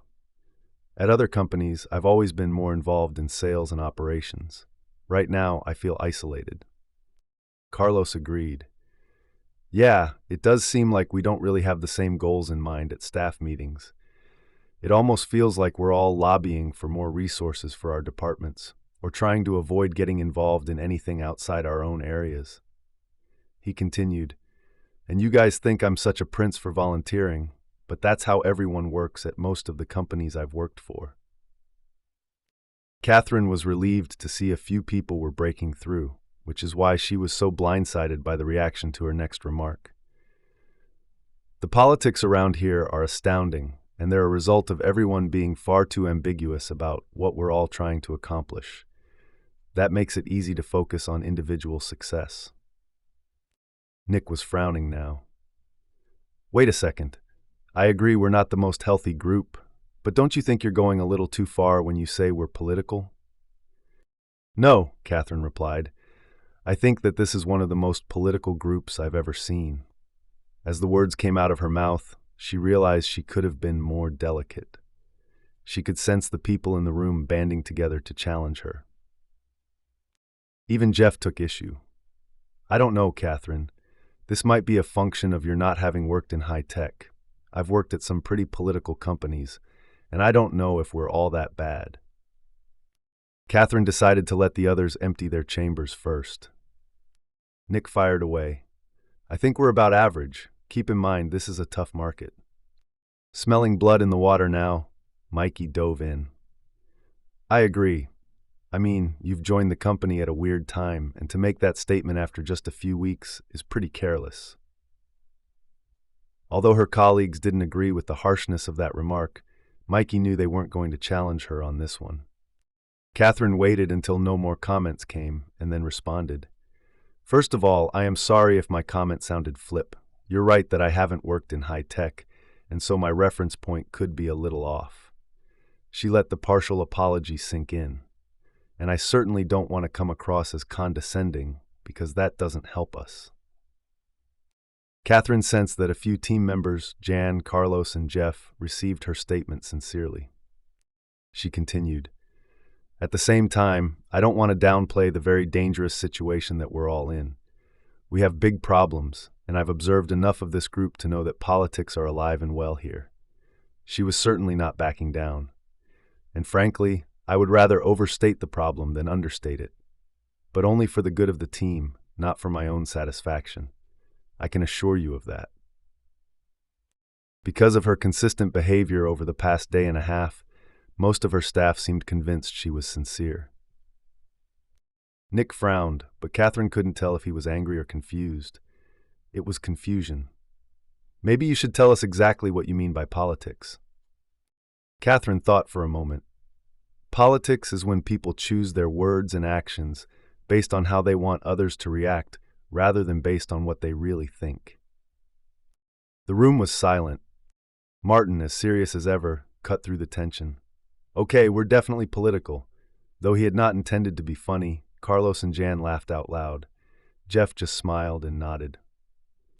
As compelling as the points she was making were, Katherine could see that members of the group were still trying to decide whether to embrace her ideas or attack them. It became immediately clear that the next move would be an attack. Chapter 23, Attack. To Katherine's surprise, it was JR who challenged her, and he wasn't particularly nice. I'm sorry, but you're not going to make us wait for 3 weeks to find out what the other dysfunctions are you? Can you just tell us what they are so we can figure out what's not working and get on with it? Taken at face value, the comment would have been somewhat innocuous.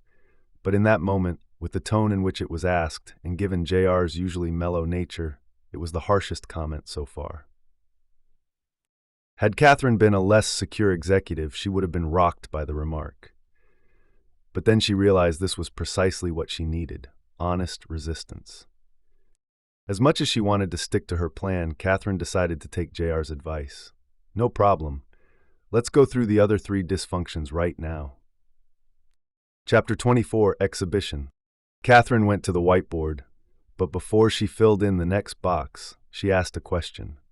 Why do you think that trust is important? What's the practical downside for a group that doesn't trust one another? After a few seconds, Jan tried to help.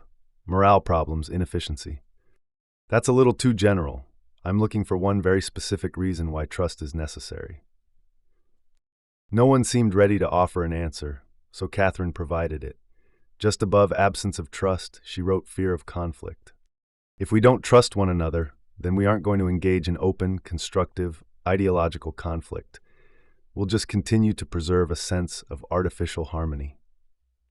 Nick challenged her. But we seem to have plenty of conflict, and not a lot of harmony, I might add. Katherine shook her head. No, you have tension, but there is almost no constructive conflict. Passive, sarcastic comments are not the kind of conflict I'm talking about. Carlos weighed in. But why is harmony a problem? It's the lack of conflict that's a problem, Katherine explained. Harmony itself is good, I suppose, if it comes as a result of working through issues constantly. But if it comes only as a result of people holding back their honest concerns, then it's a bad thing. I'd trade that false kind of harmony any day for a team's willingness to argue effectively and then walk away with no collateral damage. Carlos accepted the explanation. Katherine pressed her luck. After watching a few of your staff meetings, I can say with confidence that you don't argue very well.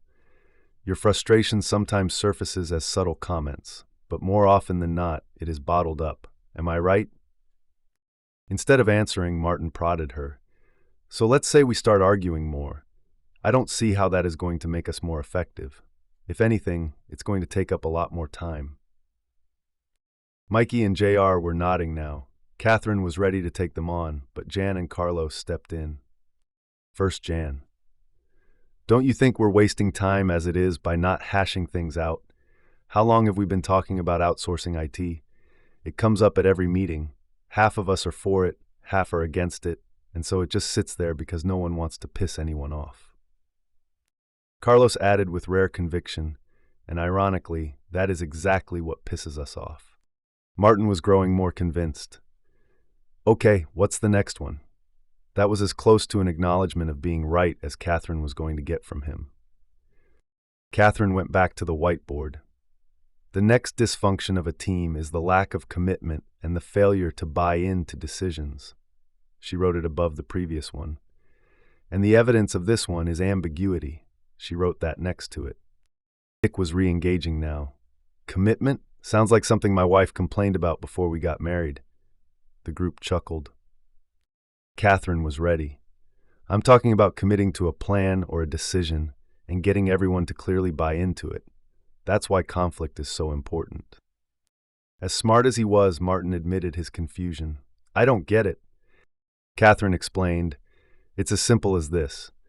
When people don't unload their opinions and feel like they've been listened to, they won't really get on board. They do if you make them, countered Nick. I'm guessing your husband doesn't let his players vote on whether they want to run wind sprints. Katherine welcomed this kind of challenge. No, he doesn't. But he'd let them make a case why they think they shouldn't. And if he disagreed, which in that situation I'm sure he would, he'd tell them why and then send them off running. So this isn't a consensus thing, Jan stated as a question. Heavens no, insisted Katherine. Consensus is horrible. I mean, if everyone really agrees on something and consensus comes about quickly and naturally, that's terrific. But that isn't how it usually works, and so consensus becomes an attempt to please everyone. Which usually turns into displeasing everyone equally, Jeff remarked, with a look of pain on his face. Exactly. The point here is that most reasonable people don't have to get their way, they just need to be heard and to know that their input was considered. So where does the lack of commitment come into play? Nick wanted to know. Well, some teams get paralyzed by their need for complete agreement and their inability to move beyond debate, she explained. JR spoke up, disagree and commit. Excuse me, Katherine wanted him to explain. Yeah, in my last company we called it disagree and commit. You can argue about something and disagree, but still commit to it as though everyone originally bought in completely. That lit a bulb in Jeff. Okay, I see where conflict fits in. Even if people are generally willing to commit, They aren't going to do so because... Carlos interrupted, because they need to weigh in before they can really buy in. The room seemed to understand. What's the last dysfunction? Everyone was surprised that it was Mikey who asked, and she actually seemed interested. Katherine went to the board to fill in the last empty box. Before she could, Martin opened his laptop and started typing. Everyone froze. Katherine stopped and looked at her chief technologist, who seemed clueless about the new tension. And then suddenly it dawned on him. Oh no, I really am taking notes about this. Look. He attempted to show everyone the document on his screen. Everyone was amused at Martin's anxiety. Katherine laughed, pleased that her engineer was suddenly enthusiastic. That's okay. We believe you. I'll let it slide this time. Katherine looked at her watch and realized the group hadn't taken a break for several hours. It's late. Let's go ahead and break for a half hour. We'll finish this later. Though they would deny it, Katherine was certain she saw disappointment on their faces. JR was big enough to admit it. Let's go ahead and do the last one. Then he added humorously, I don't think any of us are going to be able to relax if we don't know what it is. Buried just below the humor was a subtle but unmistakable sense of acknowledgement. Katherine was glad to oblige. She went to the board for the last time and wrote avoidance of accountability. She explained, once we achieve clarity and buy-in, it is then that we have to hold each other accountable for what we sign up to do, for high standards of performance and behavior. And as simple as that sounds, most executives hate to do it, especially when it comes to a peer's behavior, because they want to avoid interpersonal discomfort. What exactly do you mean by that? Jeff asked. I'm talking about that moment when you know you have to call one of your peers on something that matters, and you decide to let it go because you just don't want to experience that feeling when... She paused, and Martin finished the sentence for her. When you have to tell someone to shut down their email during meetings. Exactly, Katherine confirmed. Carlos added, I hate this one. I just don't want to have to tell someone that their standards are too low. I'd rather just tolerate it and avoid the... He tried to think of the right way to describe it. Jan did it for him, the interpersonal discomfort. Carlos nodded. Yeah, I guess that's really what it is, he thought for a moment. But it's weird. I don't have as much of a problem telling my direct reports what I think. I seem to hold them accountable most of the time. Katherine was thrilled. Right.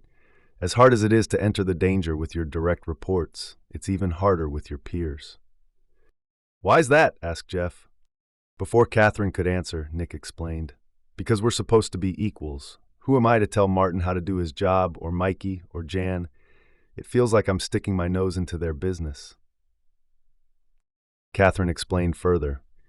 The peer-to-peer thing is certainly one of the issues, but there's something else. No one seemed to have a clue. Just then Mikey's face lit up. No buy-in. What? Asked Nick. No buy-in, she repeated. People aren't going to hold each other accountable if they haven't clearly bought into the same plan. Otherwise, they're just going to say, I never agreed to that anyway. Katherine was shocked at her unlikely star pupil. And if that wasn't enough, Mikey went on to say, this actually makes sense. Everyone looked at one another as if to say, did you hear what I heard? On that note, Katherine excused the team for their last break of the day. Chapter 25, Film Noir.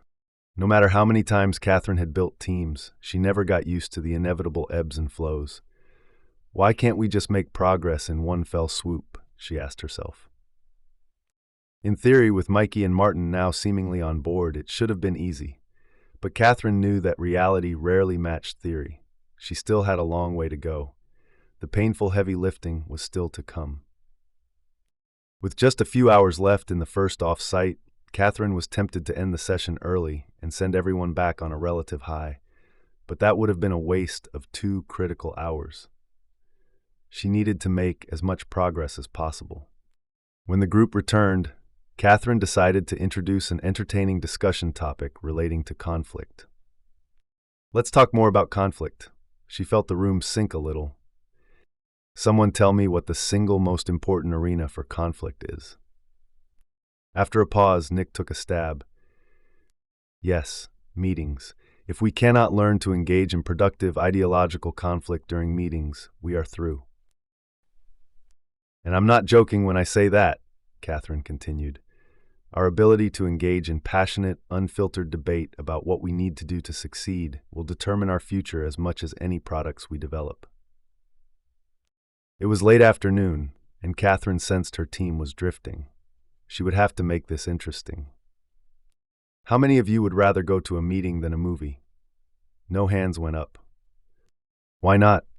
After a pause, Jeff realized her question wasn't rhetorical. Because movies are more interesting, even the bad ones.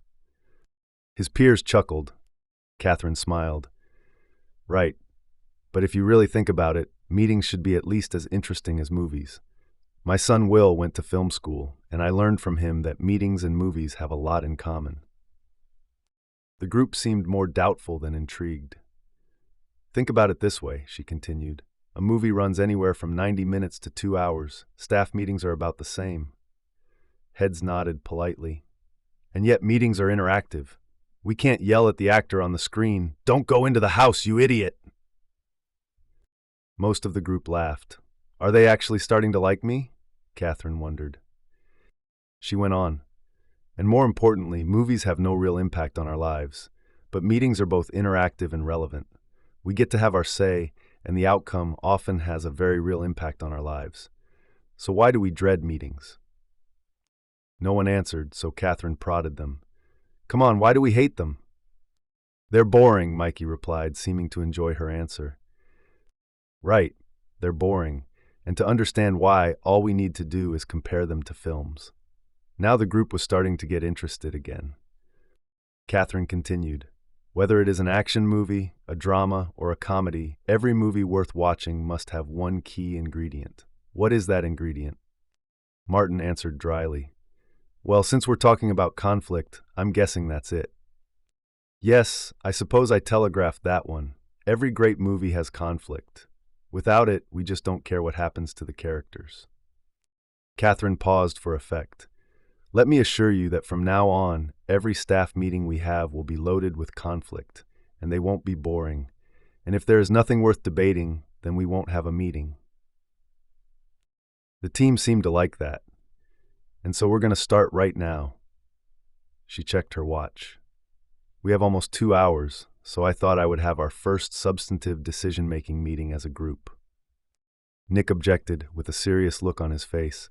Katherine, I'm not sure I can do this. Everyone waited. I never received an agenda. Everyone, including Jeff, laughed at the good-natured teasing of their former CEO. Chapter 26, Application. Katherine wasted no time. Okay, here's the deal. Before we leave, we are going to establish our overarching goal for the rest of the year. Someone take a stab. What do you mean? Jan asked. Like a theme? Yeah, the question we need to answer is this.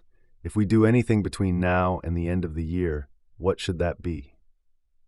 Nick and JR responded in unison. Market share. Heads around the table nodded except Martin's and Jan's. Katherine called them out.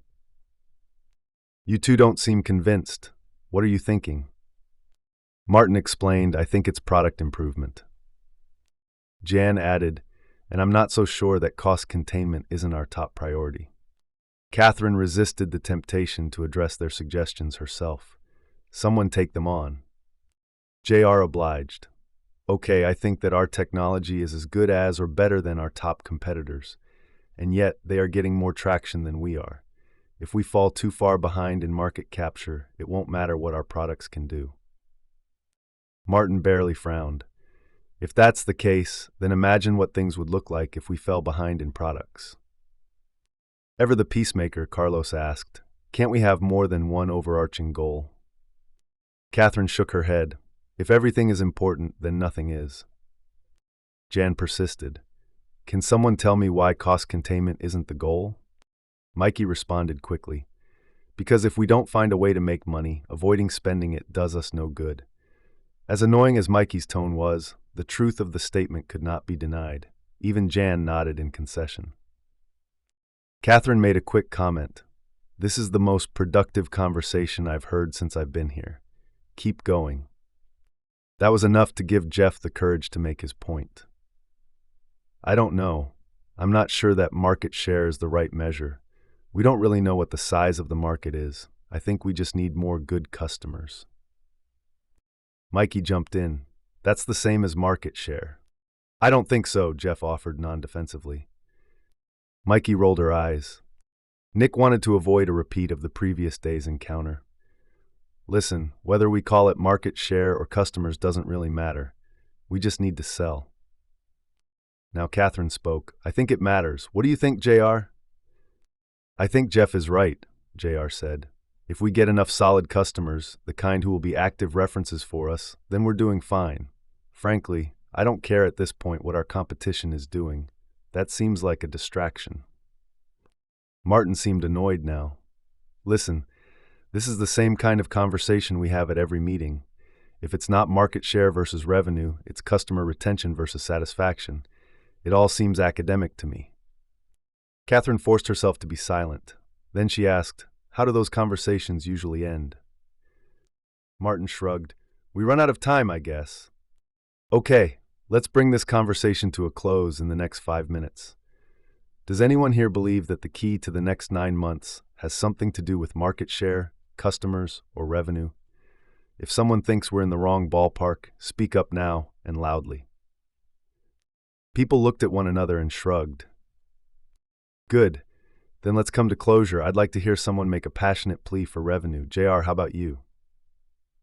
Well, JR began, one might argue that revenue is the right answer because we need cash.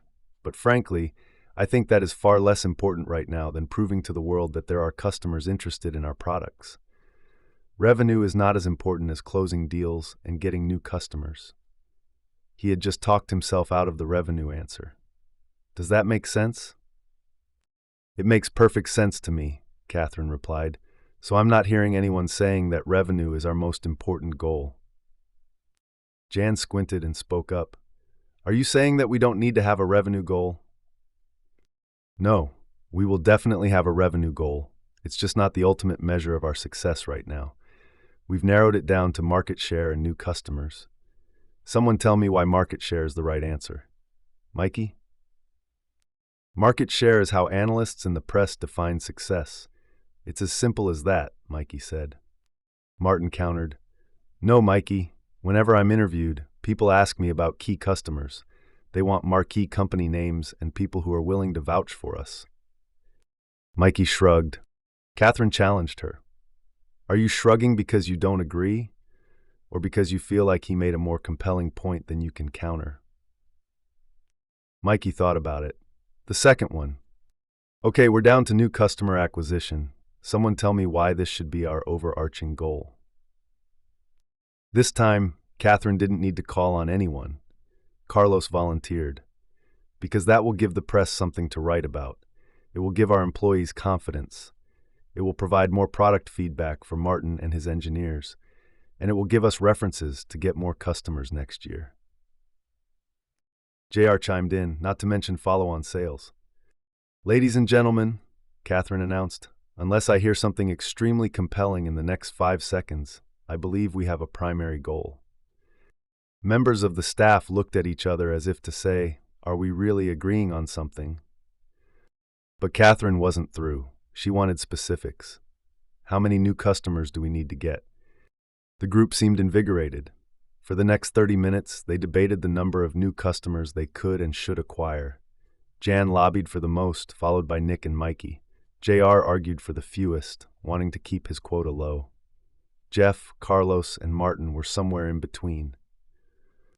As the debate ran out of steam, Katherine jumped in. Okay, I think I've heard all the opinions. I'm going to set the number based on your input, and we are going to stick with that number. She paused. Jan, we aren't going to do 30 deals this year. And JR, I can appreciate your desire to keep your folks motivated, but 10 is not enough. Our competitors are doing more than double that. JR offered no resistance.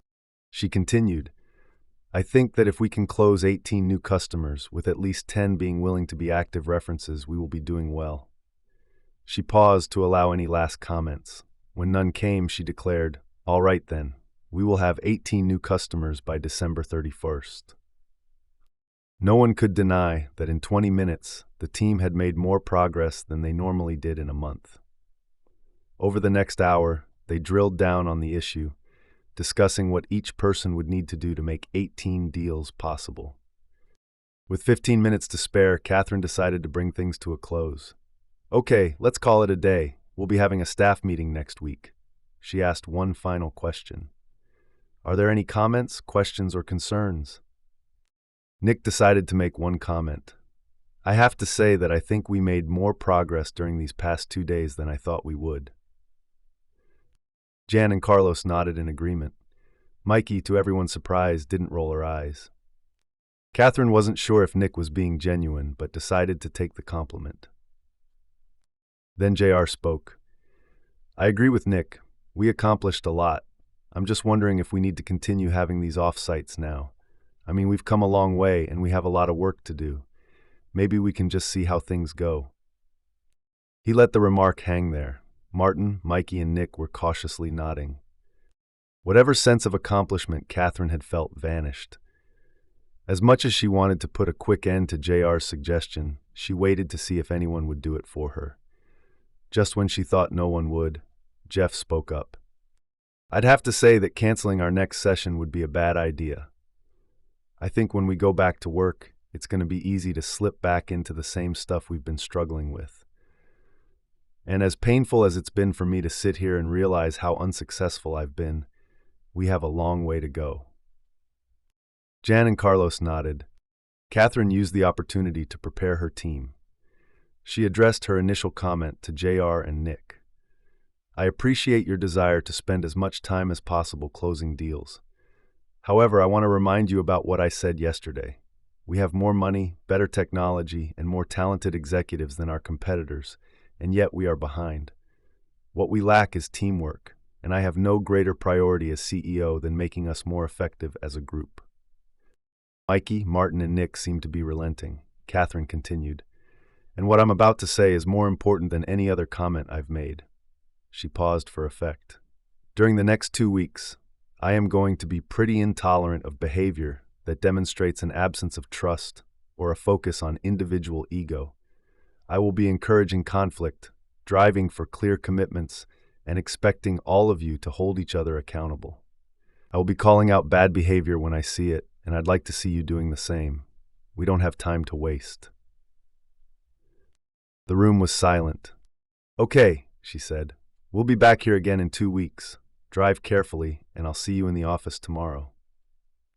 As everyone packed up, Katherine forced herself to face the likely prospect that things would have to get worse, maybe much worse, before they would get better. Even the staff members seemed sobered. None of them would have been surprised to know that one of their colleagues wouldn't be around by the next off-site. They would have been shocked, however, to know that the colleague would not be Mikey. Now we move to Part 3, Heavy Lifting. Chapter 27, On-Site. Back in the office, even Katherine was surprised by the rapid deterioration of the progress made during the off-site.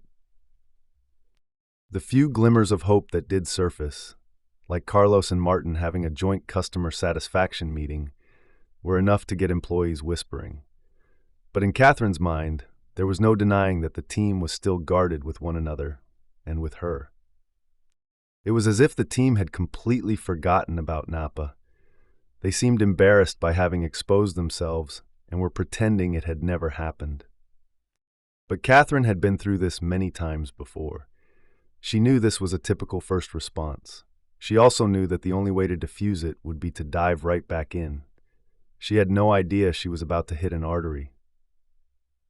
It happened just a few days after the off-site, on the same day as Katherine's first official staff meeting.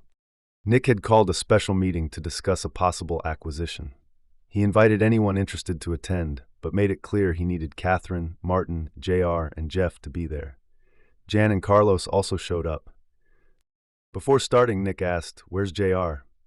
"He's not in the office this morning," Katherine said. "Let's get started."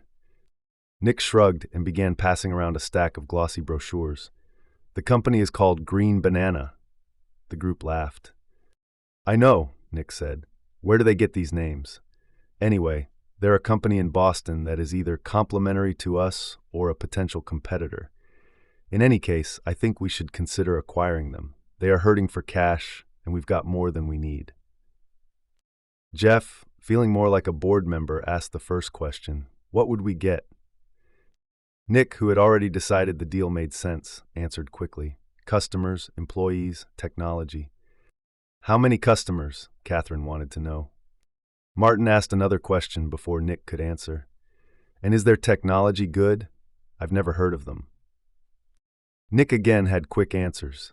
They're about half our size in terms of customers, about 20, I think, and their technology is apparently good enough for those customers. Martin looked skeptical. Katherine frowned. How many employees, and are they all in Boston? Yes, they have somewhere around 75 people, and all but 7 of them are in Beantown. During the Napa offsite, Katherine had been careful to hold back her opinions, but in the heat of real-world decision-making, restraint was not her best quality. Hold on, this doesn't sound right to me, Nick. We would be increasing the size of the firm by 50% and adding a whole new set of products. I think we've got plenty of challenges as it is. As prepared as Nick was for dissent, he couldn't mask his impatience. If we don't make bold moves like this, we're going to miss opportunities. We have to be visionaries here. Now Martin rolled his eyes. Katherine pushed on Nick. First, I need to say that Mikey should have been at this meeting. I'd like to know what she thinks. And I... Nick interrupted. Mikey isn't going to add any value to this conversation. This has nothing to do with public relations or advertising. This is strategy. Katherine wanted to jump down Nick's throat, but decided it could wait. I wasn't quite finished. I also believe that the issues we currently have around politics would only be exacerbated by an acquisition. Nick took a deep breath, the kind that says, I can't believe I have to deal with people like this. Before he could say something he would regret, Jan jumped in. And I understand that our cash position is better than our competitors, but just because we have it doesn't mean we should spend it, not unless it's a clear winner. Now Nick was about to regret his words.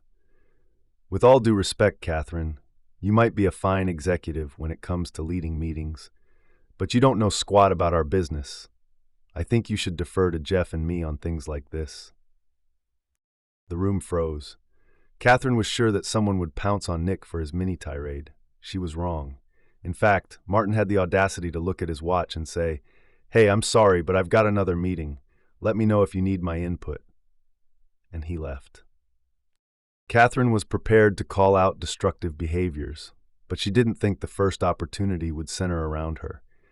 That made it more difficult, but necessary. The question was whether she should do it privately or in front of the group. Nick, she said, would you rather that we have this conversation right here or one-on-one? He considered her question carefully. I guess I could be macho and say, if you have something to say, go ahead, but I think we should have this one alone. He actually smiled for a split second. Katherine asked the rest of the group to leave them alone. I'll see you this afternoon at the staff meeting, she said. They gladly left. As soon as they were gone, Katherine spoke in a confident and relaxed way. Okay, first of all, don't ever slam one of your teammates when that person isn't in the room. I don't care what you think of Mikey.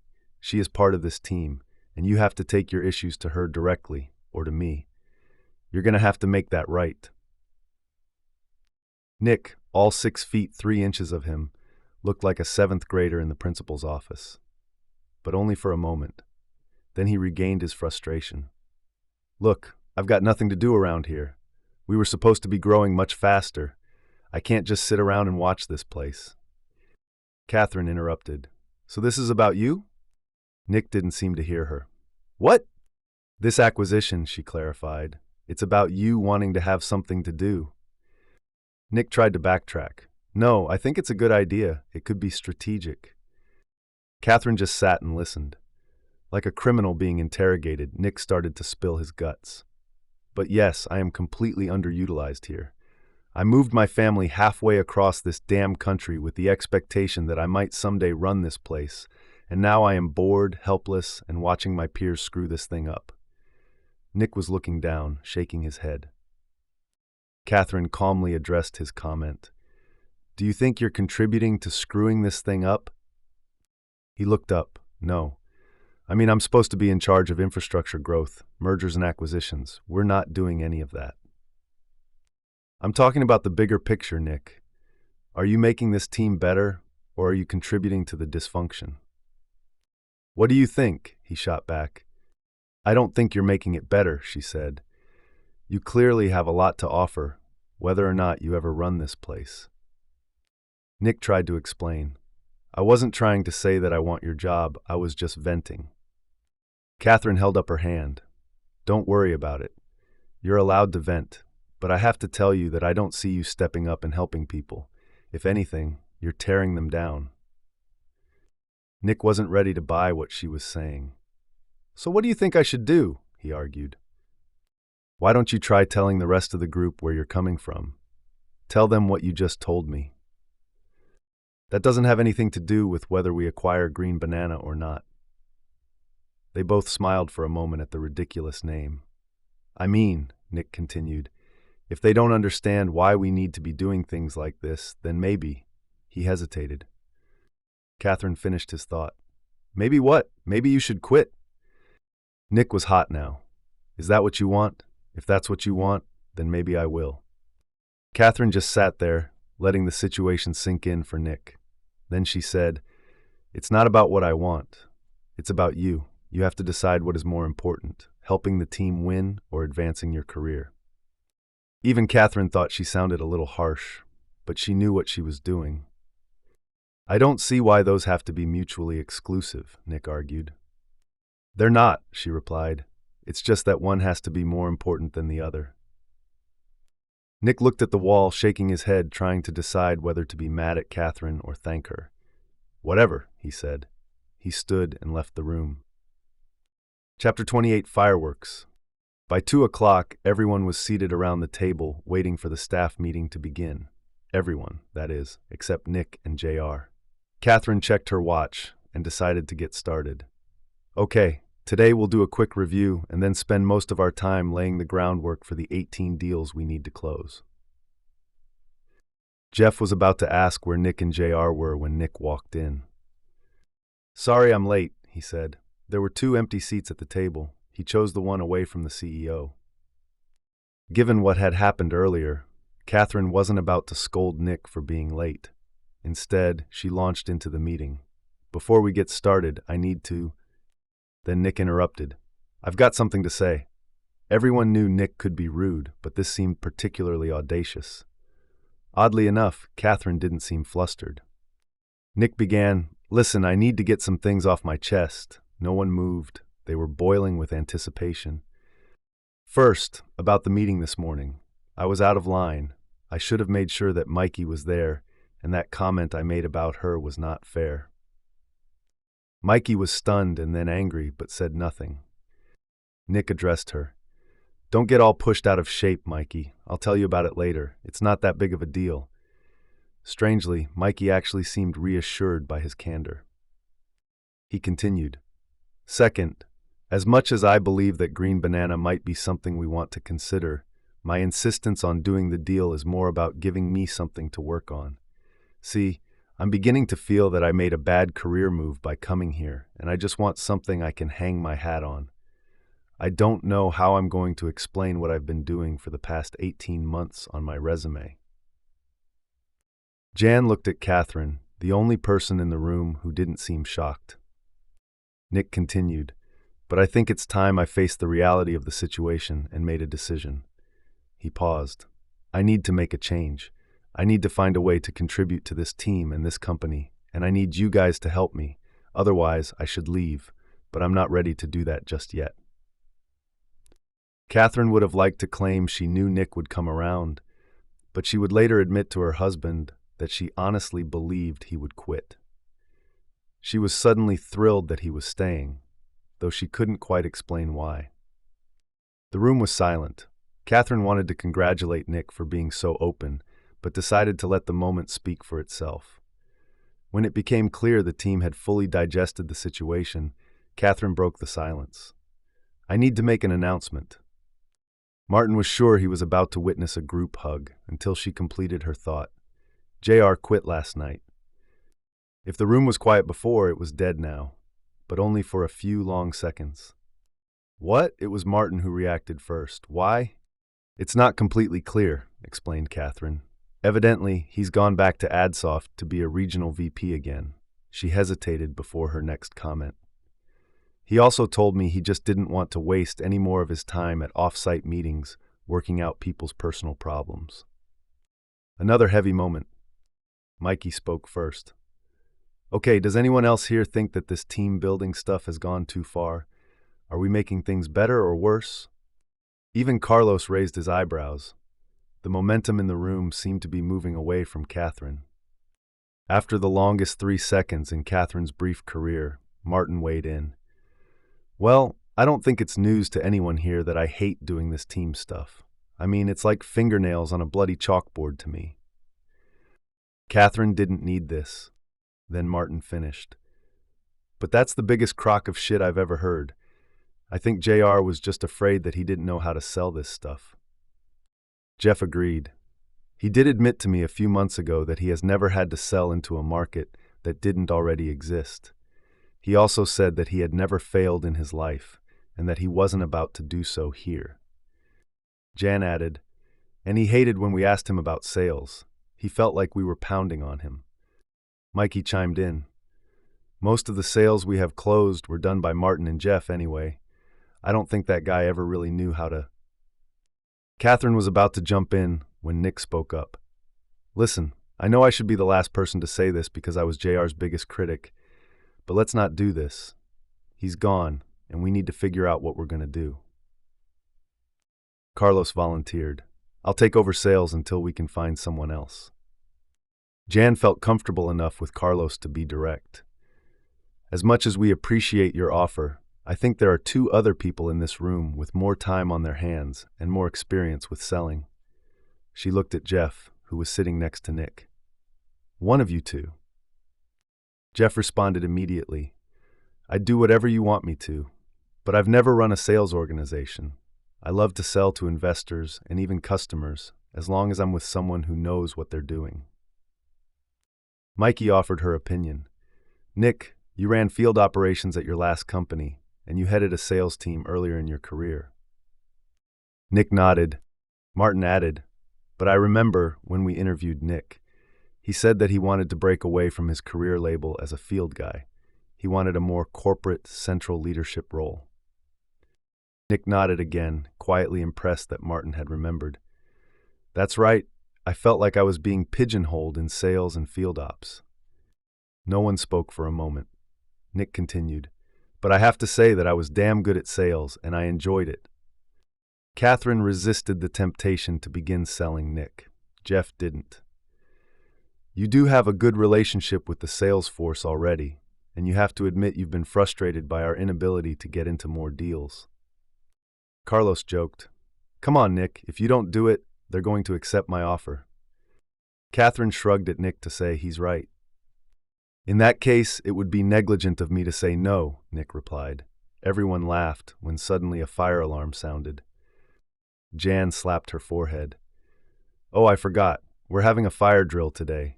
The Half Moon Bay Fire Department said we have to start doing these twice a year." Everyone slowly gathered their things. Martin added a final bit of humor. "Thank God I could feel a group hug coming on any minute." Chapter 29 Leaks. A few days later, Katherine began having problems with her laptop, so she called the IT department. The IT department was really just 4 people, headed by a guy named Brendan, one of Jan's direct reports. Given the size of the group, it wasn't unusual for Brendan to handle some calls himself, especially from the CEO. Brendan arrived promptly and quickly identified the problem. When he told Katherine he would need to take the computer with him, she agreed but explained she would need it back before the end of the week. "Oh, that's right," Brendan said. "You have another off-site coming up." Katherine was not surprised that Brendan knew about the off-site, but his next comment gave her reason for concern. I wish I could be a fly on the wall during those meetings. Katherine could not let that go. Oh yeah, why is that? Brendan, whose technical ability was matched only by his lack of social awareness, responded without hesitation. Well, let's just say that people around here would pay big money to watch Mikey answer for her attitude. Though Katherine couldn't deny feeling slightly glad that others recognized Mikey's issues, her primary reaction was disappointment. She wondered how many other employees knew details about what was happening. Well, I'm not sure that's how I'd characterize what we've been doing, Katherine said. She knew Brendan wasn't to blame, so she changed the subject. Anyway, thanks for taking care of my computer. Brendan left, and Katherine contemplated how she would handle the situation with Jan and the rest of the team. Chapter 30, Off-Site Number 2. The following week, the next Napa Valley session began. Katherine kicked off the event with her usual speech. We have more money, better technology, more talented and experienced executives, and yet we're behind our competitors. Let's remember that the reason we're here is to start working more effectively as a team. Katherine then raised a difficult topic. I have a quick question for everyone. What, if anything, did you tell your people about the first off-site session? As hard as she tried, Katherine could not avoid creating an interrogation-like atmosphere. I'm not here to pound on anyone. I just think we need to get clear on our behaviors as a team. Jeff went first. I didn't tell my people anything, not a single thing. The room laughed because Jeff no longer had any direct reports. Mikey went next. I just said we did a bunch of touchy-feely exercises. She was trying to be funny, but no one laughed. Martin suddenly became defensive. If you have a problem with something we've done, then just tell us. Because I'll admit right now that I had some pretty frank conversations with my engineers. They want to know whether we're wasting our time or not, and I think they're entitled to an explanation. And if that means violating some confidentiality, then I'm sorry. The room was stunned by the uncharacteristic diatribe. Katherine almost laughed. Whoa, I'm not mad at anyone, and I'm not saying we shouldn't have talked to our teams. In fact, I should have been more explicit last time about our need to do so. Martin seemed relieved and a little embarrassed. Then Jan spoke. I probably told my team more than anyone else, and I'm guessing that one of them said something to you. Katherine felt caught. Well, in fact, it is one of your people who prompted me to ask this question. Mikey seemed to enjoy that Jan was being singled out. Katherine continued, but this isn't about you or anyone else.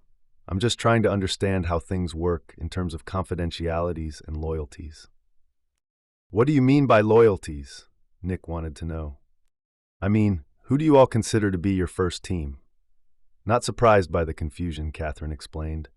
This is not a lecture about maintaining confidential information. It's beyond that. Katherine was getting frustrated by her own inability to articulate the issue. She resorted to bluntness. What I'm trying to ask is whether you think this team is as important to you as the teams you lead, your departments. Suddenly, everyone seemed to understand, and they didn't seem comfortable with the true answers in their heads.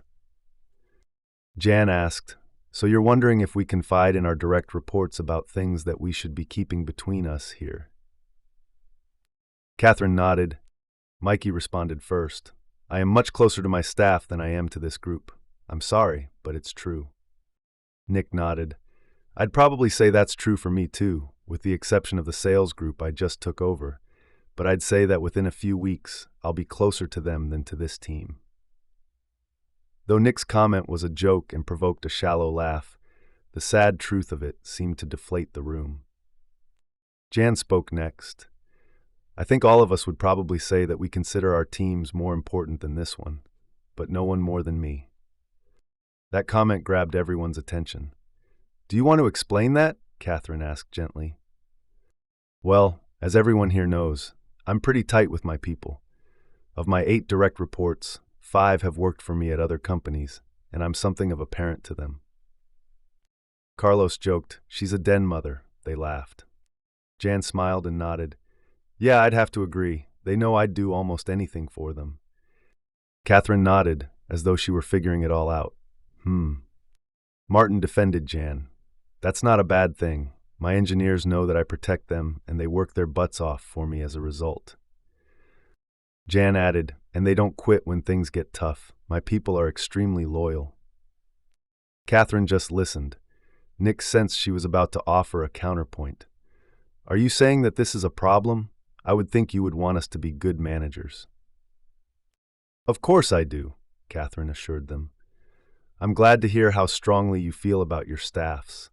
But when a company has a collection of good managers who don't act like a team, it can create a dilemma. You see, it leads to confusion about who their first team is. Jeff asked for clarification. First team. Yes, your first team, she said. And all of this relates to the last dysfunction, putting team results ahead of individual issues. Your first team has to be this one. She looked around the room. As strongly as we feel about our own people, it simply cannot come at the expense of the loyalty and commitment we have to the group of people sitting here today. The team digested her remarks and the difficulty they implied. Jan spoke first. This is a tough one, Katherine. It would be easy for me to sit here and give you a half-hearted assurance, but I just don't see how I can abandon what I've worked so hard to build in my department. Carlos tried to find a happy medium. I don't think you have to abandon it. He looked to Katherine for confirmation. She squinted, as if dreading having to hold the line. Well, you don't have to destroy it, but you do have to be willing to make it secondary, and for many of you that might very well feel like abandonment. Somewhat discouraged, the group considered the difficult proposition. Jeff tried to lighten the mood. Think how crappy this has been for me. You guys were my first team. I didn't have anyone else to go to and complain. Everyone, including Mikey, laughed. As much as Jeff was joking, they could see a kernel of truth in what he said, and they felt sorry for him. Katherine drove a point home. I don't know how else to say this, but building a team is hard. No one spoke. Katherine could see doubt on their faces. But she wasn't deterred, because it didn't seem to be about whether building the team was important, but rather whether they could actually do it. Katherine always preferred that kind of doubt. Chapter 31, Plowing On. Katherine pushed forward. Listen, we aren't going to solve this one right here. It's a process. Let's just stick to our plan of building a team, and then the prospect of putting this one first might not seem so daunting. The group seemed ready to shake off their funk, so Katherine asked a simple question. How are we doing? Jeff spoke first. I think we can't deny what has happened. If you would have told me that JR would quit and that we would already have someone like Nick in his place, I would have accused you of engineering the whole thing. Nick agreed. Well, I never thought I'd be doing this job, and I certainly never thought I'd be having fun at it. But I think we may be in pretty good shape. Still, we have a long way to go to make our numbers. Katherine refocused the discussion. But how are we working as a team? Jan replied, I think we're doing okay. We seem to be moving in the right direction and definitely having more productive conflict. The group laughed. I don't know. I'm starting to have my doubts. Katherine wouldn't have usually been surprised by a remark like that, except that it came from Carlos. Why is that? She asked. Carlos frowned. I don't know. I guess I still feel like we're not always talking about the big issues. Maybe I'm just getting impatient. What big issues are you thinking about? Jan wondered aloud. Well, I don't want to stir things up here. Katherine interrupted. I want you to. Carlos smiled. Well, I guess I wonder whether we have our resources in the right place to make this work. Martin seemed to sense that he was the target of Carlos's remark, and he was right. What do you mean by resources? Carlos stammered, Well, I don't know. I guess we have a pretty big engineering organization, almost a third of the company, and well, we could probably use more resources in sales, marketing, and consulting. Martin didn't attack with emotion. He preferred what he called a Socratic approach, a sarcastic version of the Socratic method. He was about to challenge Carlos's remark cleverly until Mikey joined in. I agree with Carlos. Frankly, I don't know what half our engineers do, and I salivate over the thought of using our money for better marketing and advertising. Martin sighed audibly as if to say, "Here we go again." Katherine set the tone. "Okay, let's have this out, and let's not pretend we're doing anything wrong.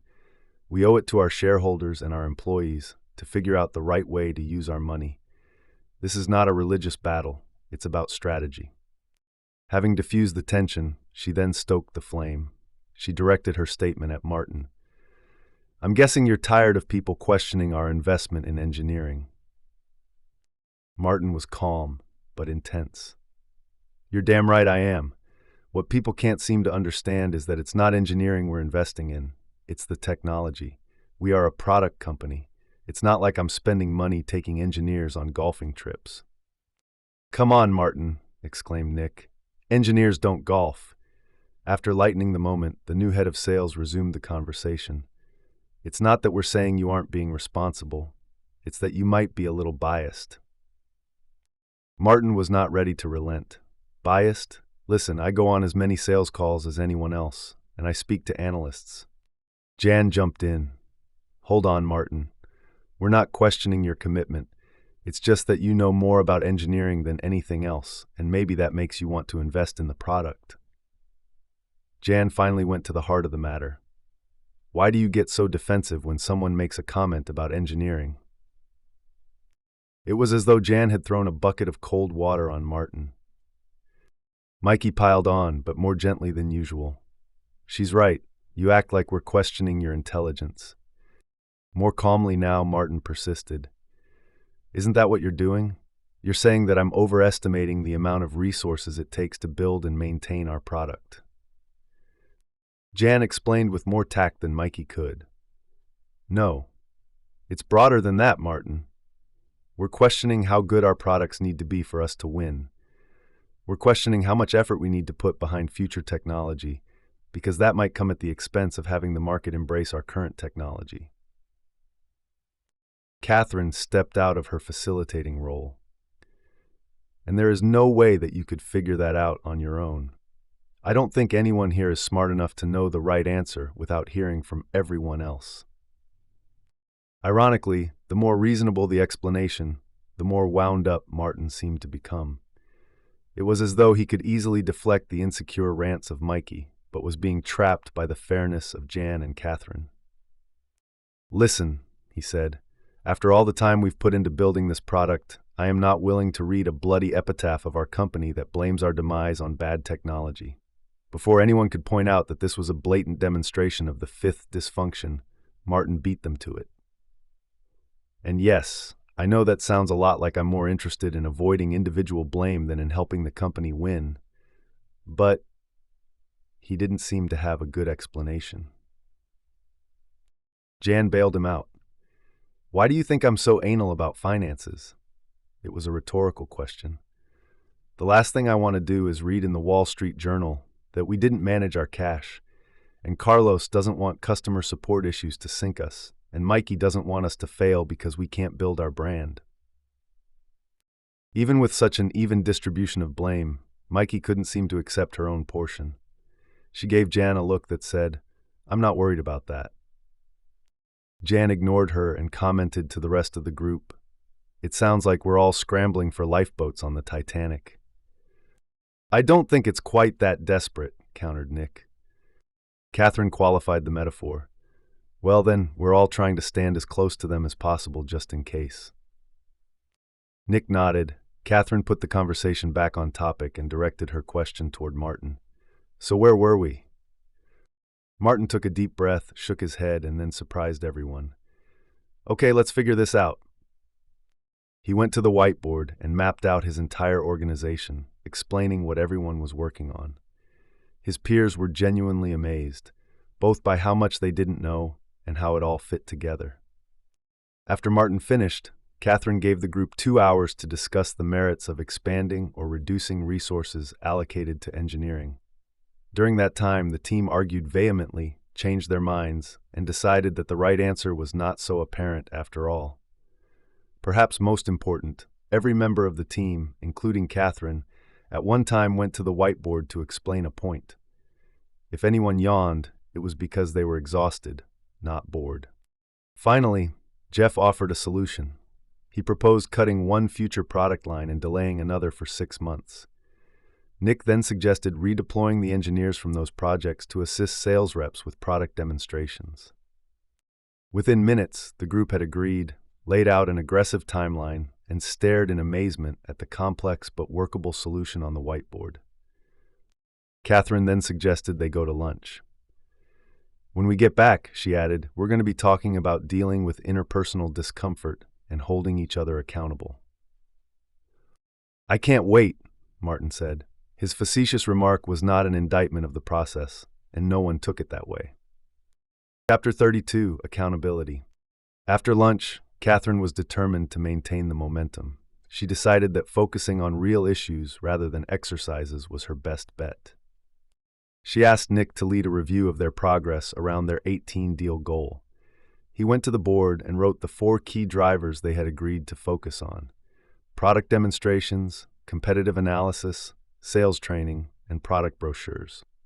Nick went right down the list. Okay, Martin, how are you doing with the product demo project? We're ahead of schedule, Martin replied. It turns out to be a little easier than we thought, so we should be done a week or 2 early. Carlos has been a big help. Nick didn't waste time. Great, how about competitor analysis? Carlos looked through a stack of papers.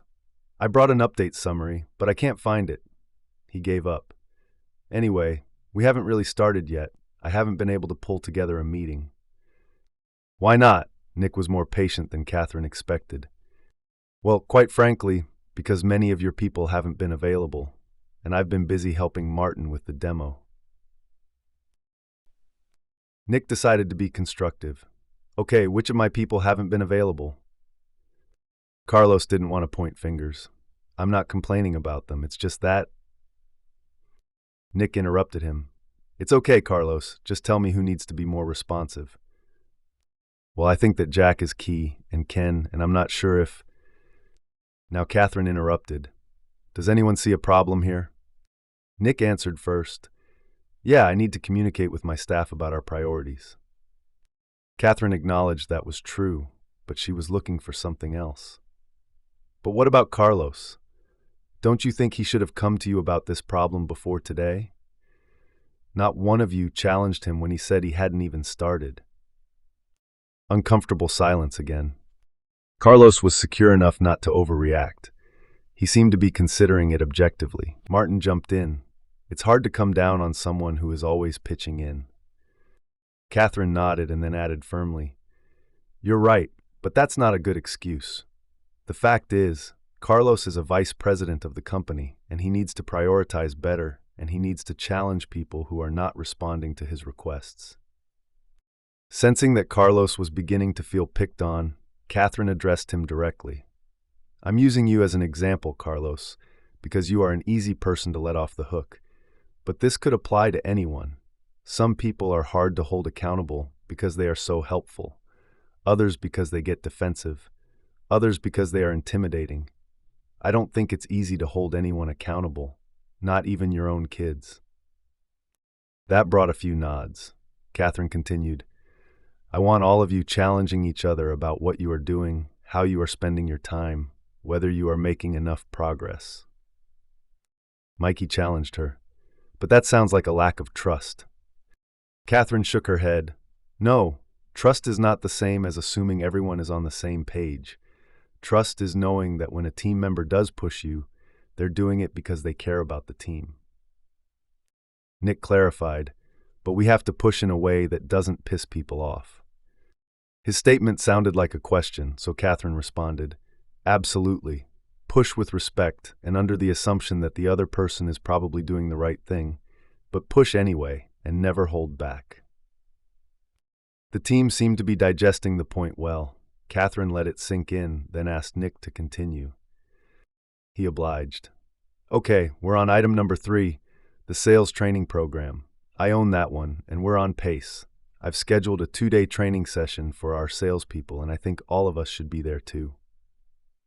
Mikey seemed incredulous. Why? Because we should all consider ourselves to be salespeople, Nick replied, especially if closing those 18 deals is really our top priority. Katherine left no doubt it is. Nick continued, "Then we are all going to be involved, and we need to know how to help our sales reps." Nick gave everyone the date, and they wrote it in their calendars. Mikey still seemed peeved. "Is there a problem, Mikey?" It was Nick who asked. No, go ahead." Nick wouldn't accept that. Containing his frustration, he pushed on. "No, if you think there is a good reason for you not to be at sales training, then I'm open to hearing it." He paused. "Frankly, I can't imagine anything else being more important." Finally, Mikey responded sarcastically, "Okay, and I'd like everyone to attend next week's product marketing meeting." Nick restrained himself again. "Really? Because if you think we should all be there and it makes sense, then we'll do it." Mikey didn't even consider his offer. "Forget it. I'll be at the sales training. I don't need any of you other than Martin at the product marketing meeting." Right at that moment, Katherine became certain that Mikey would have to go. Unfortunately, the next 5 minutes would make that harder than she would have liked. Chapter 33, Individual Contributor. Nick moved to the fourth item. "Okay, how are we doing with product brochures?" He directed the question at Mikey. "We're all set," she replied. Her attempt to avoid being smug was transparent. Nick was a little surprised. "Really?" Sensing her peers didn't quite believe her, Mikey reached into her computer bag, retrieved a stack of glossy leaflets, and passed them around. "This is scheduled to go to print next week." The room was quiet as everyone scrutinized the design and read the copy. Katherine could sense that most of them were pleased. But Nick seemed uncomfortable. "Were you going to talk to me about this? Because some of the salespeople are out doing customer research for these brochures, and they're going to be a little miffed when they find out their input was not." Mikey interrupted. "My staff knows this stuff better than anyone else in the company, but if you want to have someone in your department add their 2 cents, that would be fine." It was clear she didn't think it was necessary. Nick seemed torn between being impressed and insulted. "Okay, I'll send you a list of 3 or 4 people who should see this before we go forward." Any excitement about Mikey's progress was blunted by her reaction. Jeff tried to make the awkward situation better. "Well, in any case, you and your staff did a great job with this." Mikey enjoyed the compliment a little too much. "Well, I've been working hard on it, and it's what I do best." The entire room seemed to groan silently at their colleague's continued lack of humility. In a rare moment of impulsiveness, Katherine decided she could not wait any longer. After announcing a long afternoon break until dinner at 6 o'clock, she dismissed everyone, except Mikey. Chapter 34, The Talk. As soon as everyone had left, Katherine felt a sense of remorse. "How can I get out of this?" she wondered, knowing there was no backing out. Mikey seemed to have no idea what was about to happen. Katherine couldn't decide if her ignorance would make this easier or harder. "This is going to be a tough conversation, Mikey." The marketing vice president briefly flashed a look of realization, then covered it immediately. "It is?" Katherine took a deep breath and went right to the bone. "I don't think you are a fit for this team, and I don't think you really want to be here. Do you know where I'm coming from?" A genuine sense of shock hit Mikey, which caught Katherine off guard. She had to see this coming, Katherine moaned to herself. Mikey was incredulous. "Me? You've got to be kidding. Of all the people on this team, you think that I—" She didn't complete the thought, but stared at Katherine. "Me?" Strangely enough, Katherine was suddenly more comfortable now that the issue was out on the table. But Mikey was clever. "What's the basis for this?" Mikey demanded. Calmly, Katherine explained. "Mikey, you don't seem to respect your colleagues. You aren't willing to open up to them. During meetings, you have an extremely distracting and demotivating impact on all of them, including me." As Katherine spoke, she realized how shallow her accusations might sound to an outsider. "You don't think I respect my colleagues? The problem is that they don't respect me." As the words came out of her mouth, Mikey seemed to realize the gravity of her accidental self-indictment. Slightly frazzled, she tried to clarify. "They don't appreciate the expertise I have, or my experience, and they certainly don't understand how to market software." Katherine listened silently, growing more confident in her decision with every word Mikey spoke. Sensing this, Mikey attacked, more calmly but with undeniable venom. Katherine, how do you think the board is going to react to my leaving? In less than a month, you'll have lost your head of sales and marketing. I'd be pretty worried about my job if I were you. I appreciate your concern, Mikey. Katherine's response had a touch of sarcasm. But my job is not to avoid confrontation with the board. My job is to build an executive team that can make this company work. She shifted to a more compassionate tone. And I just don't think you like being part of this one. Mikey took a breath. Do you really think that taking me off the team is going to help this company? Katherine nodded. Yes, I do, and I honestly believe it will be better for you too. How do you figure that? Mikey asked. Katherine decided to be as truthful and kind as possible. Well, you might find a company that appreciates your skills and style more. Katherine wanted to hold back the next sentence, but realized it was in Mikey's best interest to hear it. But I think that might not be easy if you don't take a look at yourself. What does that mean? It means you seem bitter, Mikey, and maybe that's a decision tech thing. Mikey interrupted. It is definitely a decision tech thing, because I've never had problems like this before. Katherine was sure this wasn't true, but she decided not to rub salt in her wounds. Then you will definitely be happier somewhere else. Mikey stared at the table. Katherine sensed she was coming to terms with the situation. She was wrong. Chapter 35, Last Stand. Mikey excused herself to collect her thoughts. When she returned, she seemed more emotional and determined than ever. Okay, first of all, I'm not resigning. You'll have to fire me. And my husband is a lawyer, so I don't think you'll have an easy time making a case against me. Katherine didn't flinch. With complete sincerity and sympathy, she responded, I'm not firing you, and you don't have to leave. Mikey seemed confused.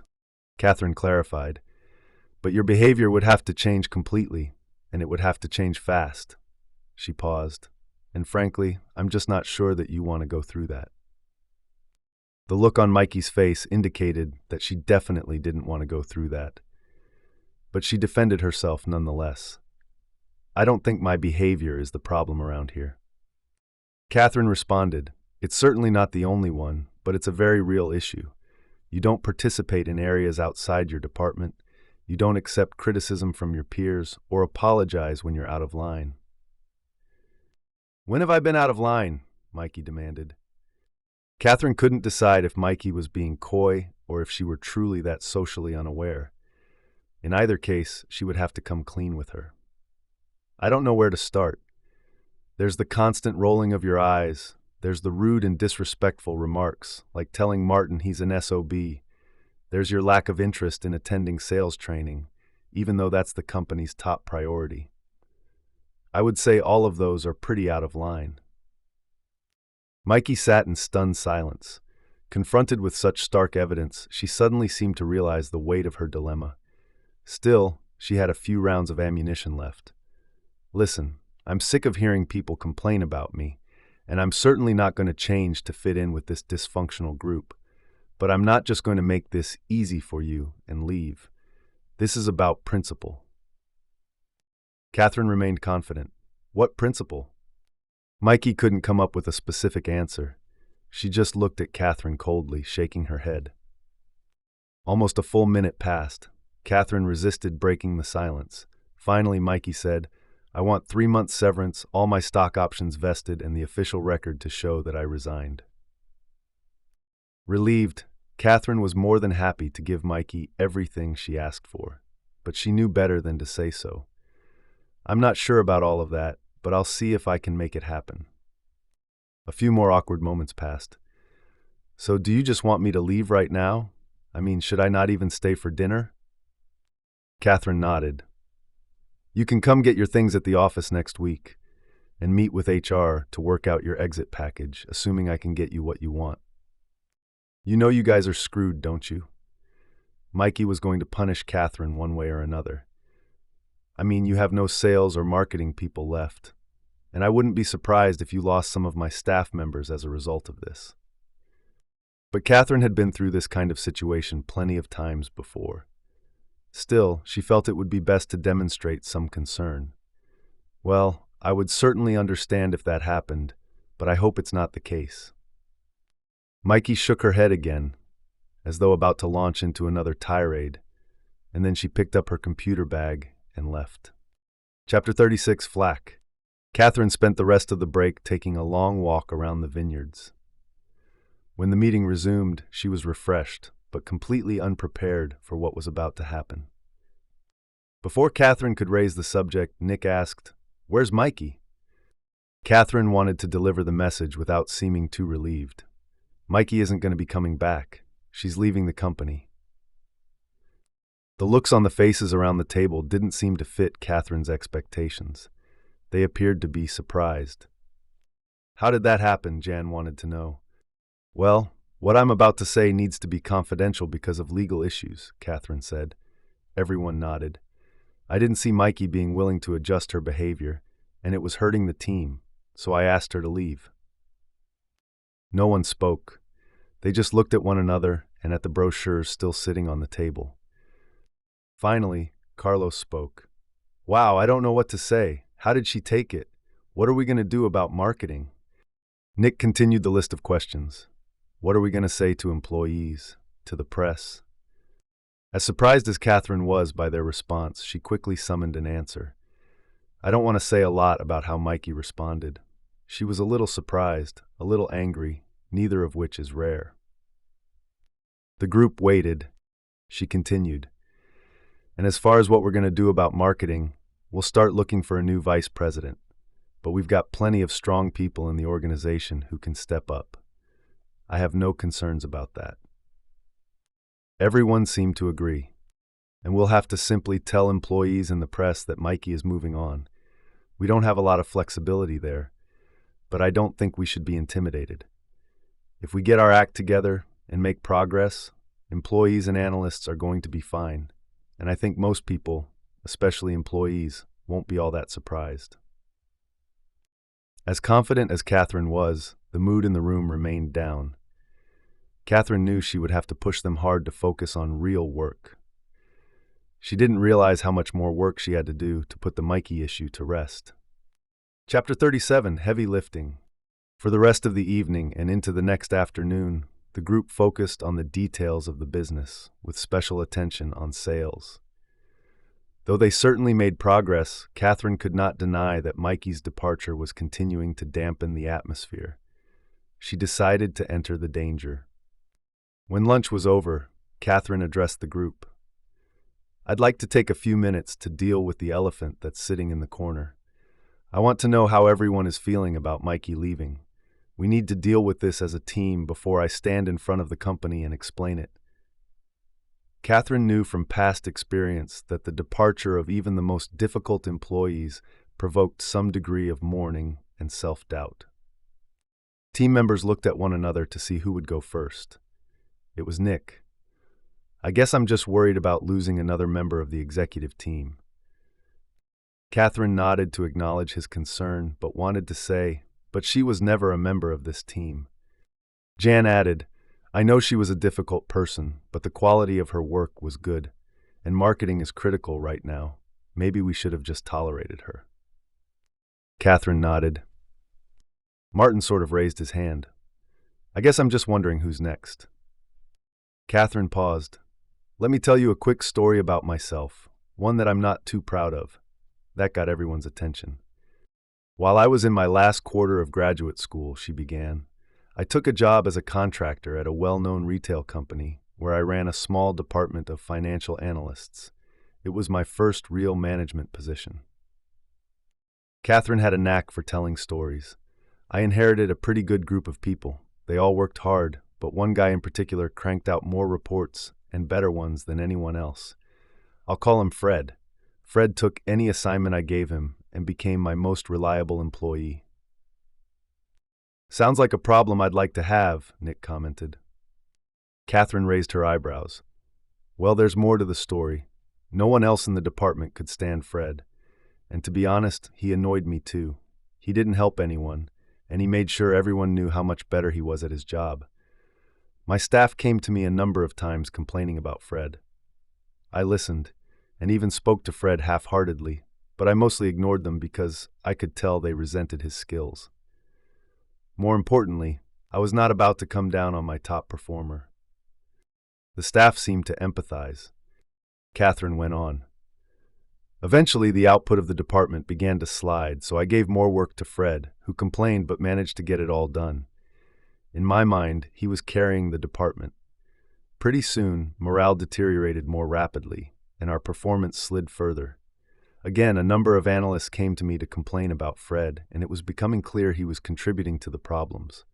After a tough night of losing sleep, I made my first big decision. Jeff guessed you fired him. Katherine smiled shamefully. No, I promoted him. Jaws around the table dropped. Katherine nodded. That's right, Fred was my first promotion as a manager. 2 weeks later, 3 of my 7 analysts quit and the department fell into chaos. My manager called me in. I explained the Fred situation and why I had lost the other analysts. The next day, he made a big decision. Jeff guessed again he fired him. Canevally. Close, he fired me. The staff seemed surprised. Jan wanted to make her feel better, but companies don't usually fire contractors. Katherine was suddenly sarcastic. Okay, let's just say that the assignment ended abruptly, and they never bothered to have me back. Nick and Martin smiled. Katherine completed their thoughts. I definitely got fired. Everyone laughed. What happened to Fred? Jeff wanted to know. I hear he quit a few weeks later.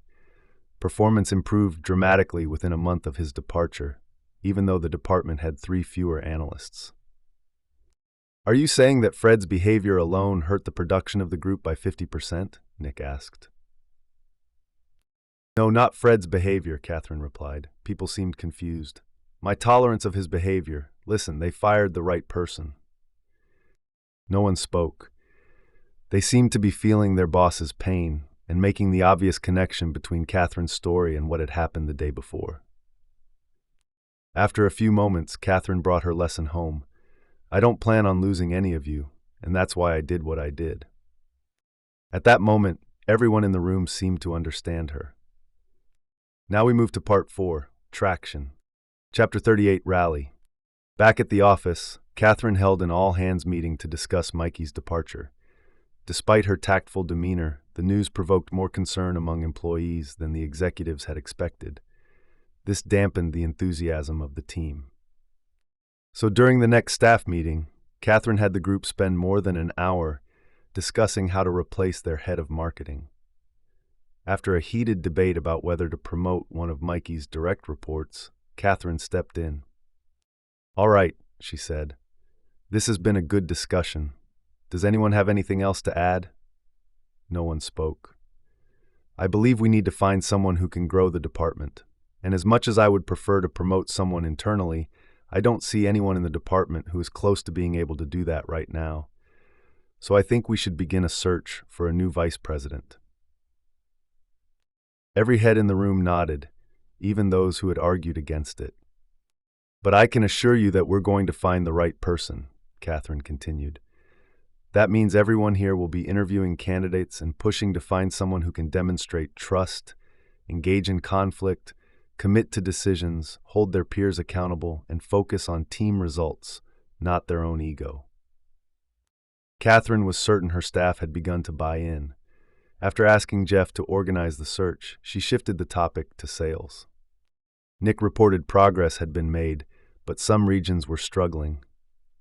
I think we need more feet on the street, he said. Jan knew Nick was asking for more money. I don't want to add more expenses because that only means your quotas will go up. We don't want to get into a death spiral here. Nick breathed hard and shook his head.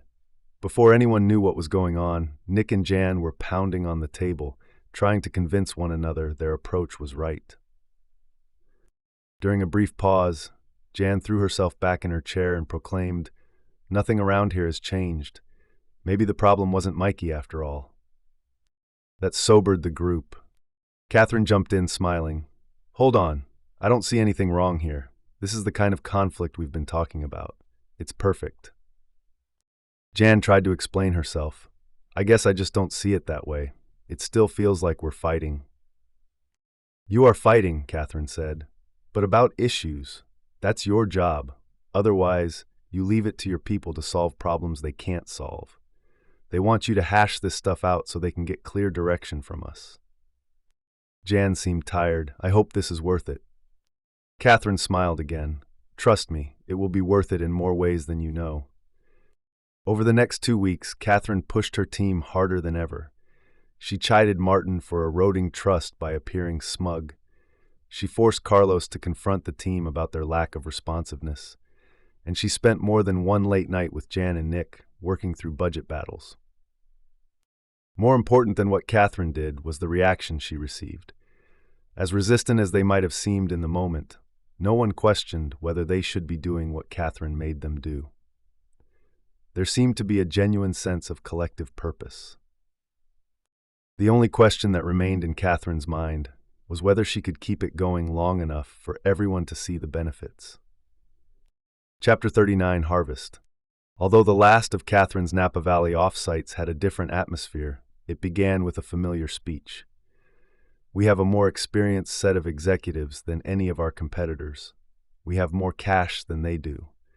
Thanks to Martin and his team, we have better core technology, and we have a more connected board of directors. Yet in spite of all that, we are behind 2 of our competitors in terms of both revenue and customer growth, and I think we all know why that is. Nick raised his hand. Katherine, I'd like you to stop giving that speech. A month earlier, everyone would have been shocked, but no one seemed alarmed. Why is that? Katherine asked. Nick frowned. I guess it seemed more appropriate a few weeks ago when we were a lot more... He didn't need to finish. Katherine explained as nicely as she could. I'll stop making this speech when it's no longer true. We are still behind 2 of our competitors, and we are still not where we need to be as a team. She continued, but that's not to say that we aren't on the right track. In fact, the first thing we're going to do today is take a step back and assess where we are. Katherine went to the whiteboard and again laid out the model of the 5 dysfunctions. Then she asked, how are we doing? The team considered the question. Finally, Jeff spoke first. We certainly trust each other more than we did a month ago, although I think there's still more work to be done. Heads nodded.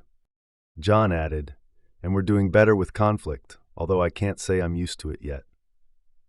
Katherine assured her, I don't think anyone ever gets completely used to conflict. If it's not a little uncomfortable, then it's not real. The key is to keep doing it anyway. Jan accepted the explanation. Nick jumped in. As far as commitment, we have definitely started getting better buy-in, but the next one, accountability, worries me the most. Why? Asked Jeff.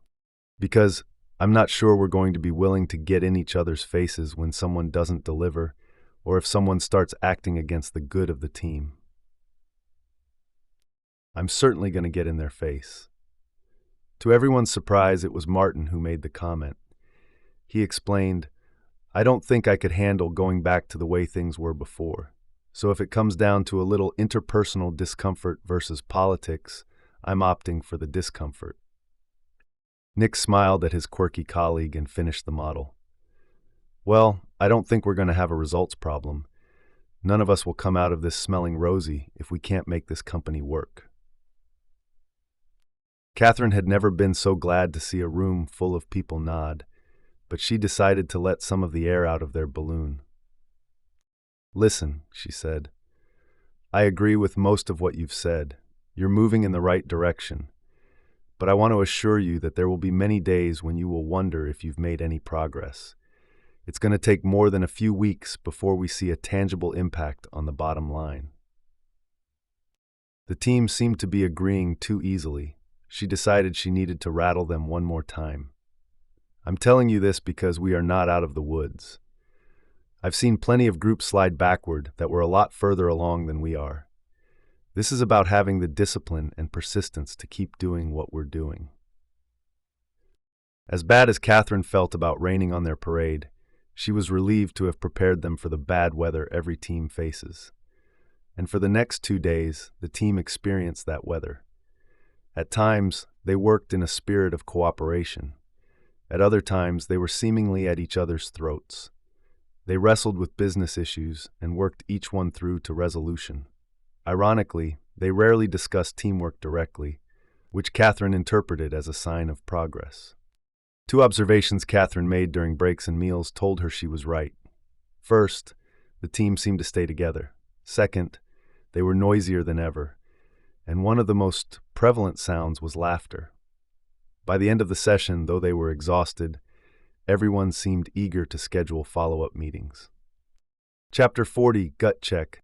3 months after the final off-site, Katherine held her first quarterly 2-day staff meeting at a local hotel. The new vice president of marketing, Joseph Charles, had joined a week earlier and was attending his first meeting with the group. Katherine kicked off the session with an announcement no one was prepared for. Remember Green Banana, the company we considered buying last quarter? Heads nodded. Well, evidently Nick was right about them being a possible competitor. They want to buy us. Everyone except Jeff, who sat on the board and already knew, was shocked.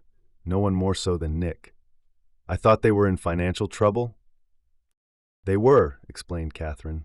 I guess they raised a truckload of money and are suddenly hungry to buy something.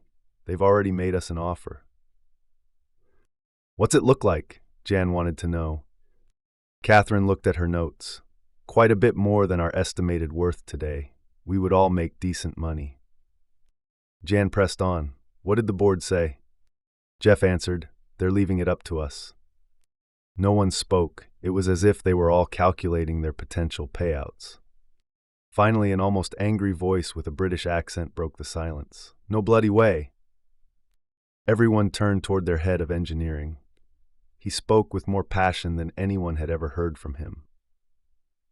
There is no way that I am going to walk away from all of this and hand it over to a company named after a piece of unripened fruit. The group burst into laughter.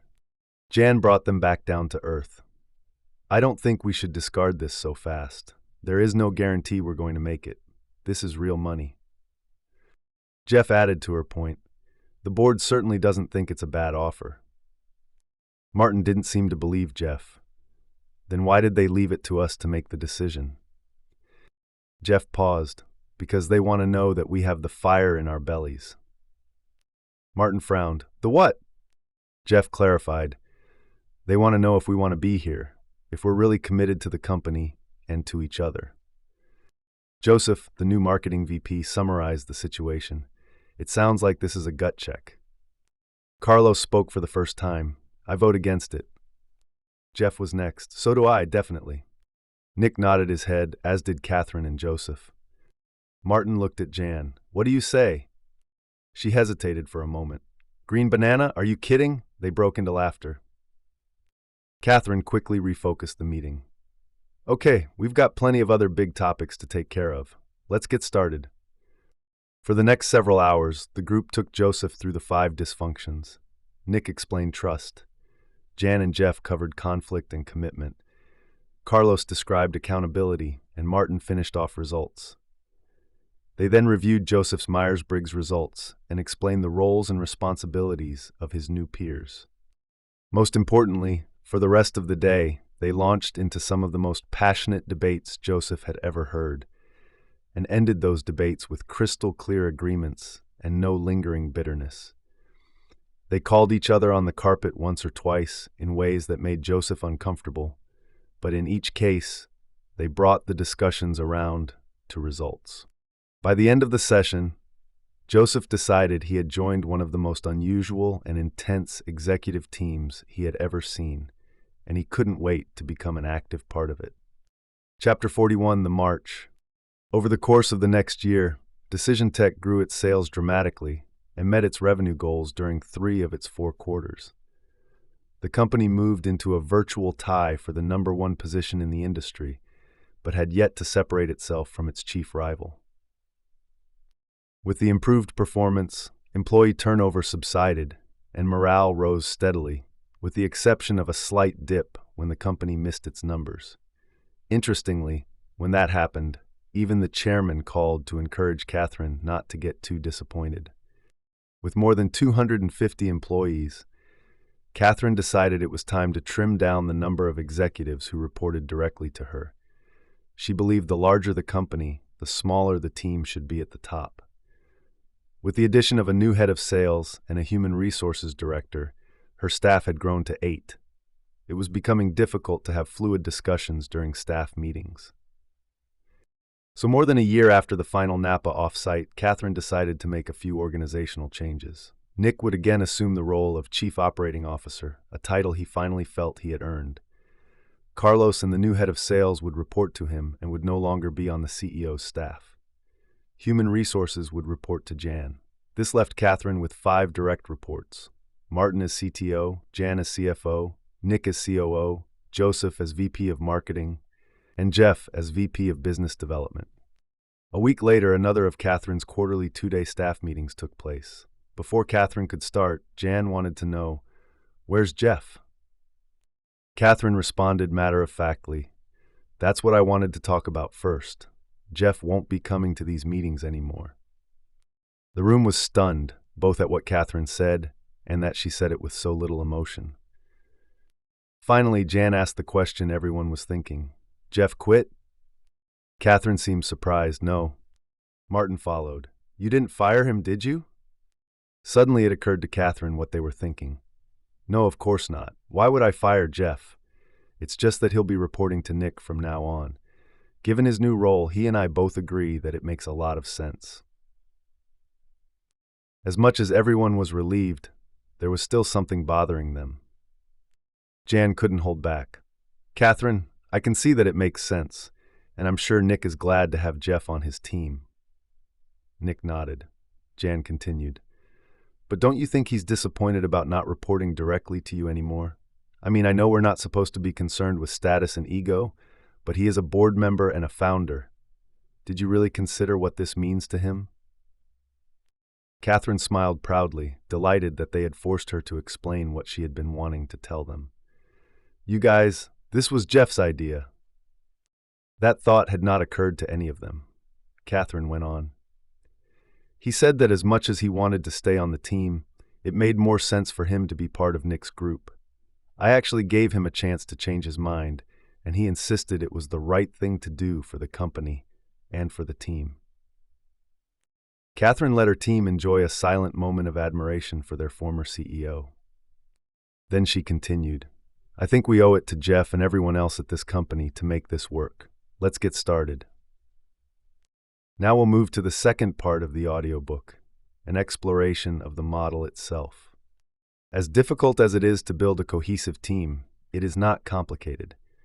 In fact, keeping it simple is critical, whether you run an executive staff, a small department, or are merely a member of a team that needs improvement. In that spirit, this section is designed to provide a clear, concise, and practical guide to using the 5 dysfunctions model to improve your team. Good luck. An overview of the model.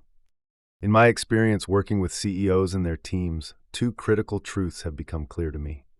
First, genuine teamwork in most organizations remains as elusive as it has ever been.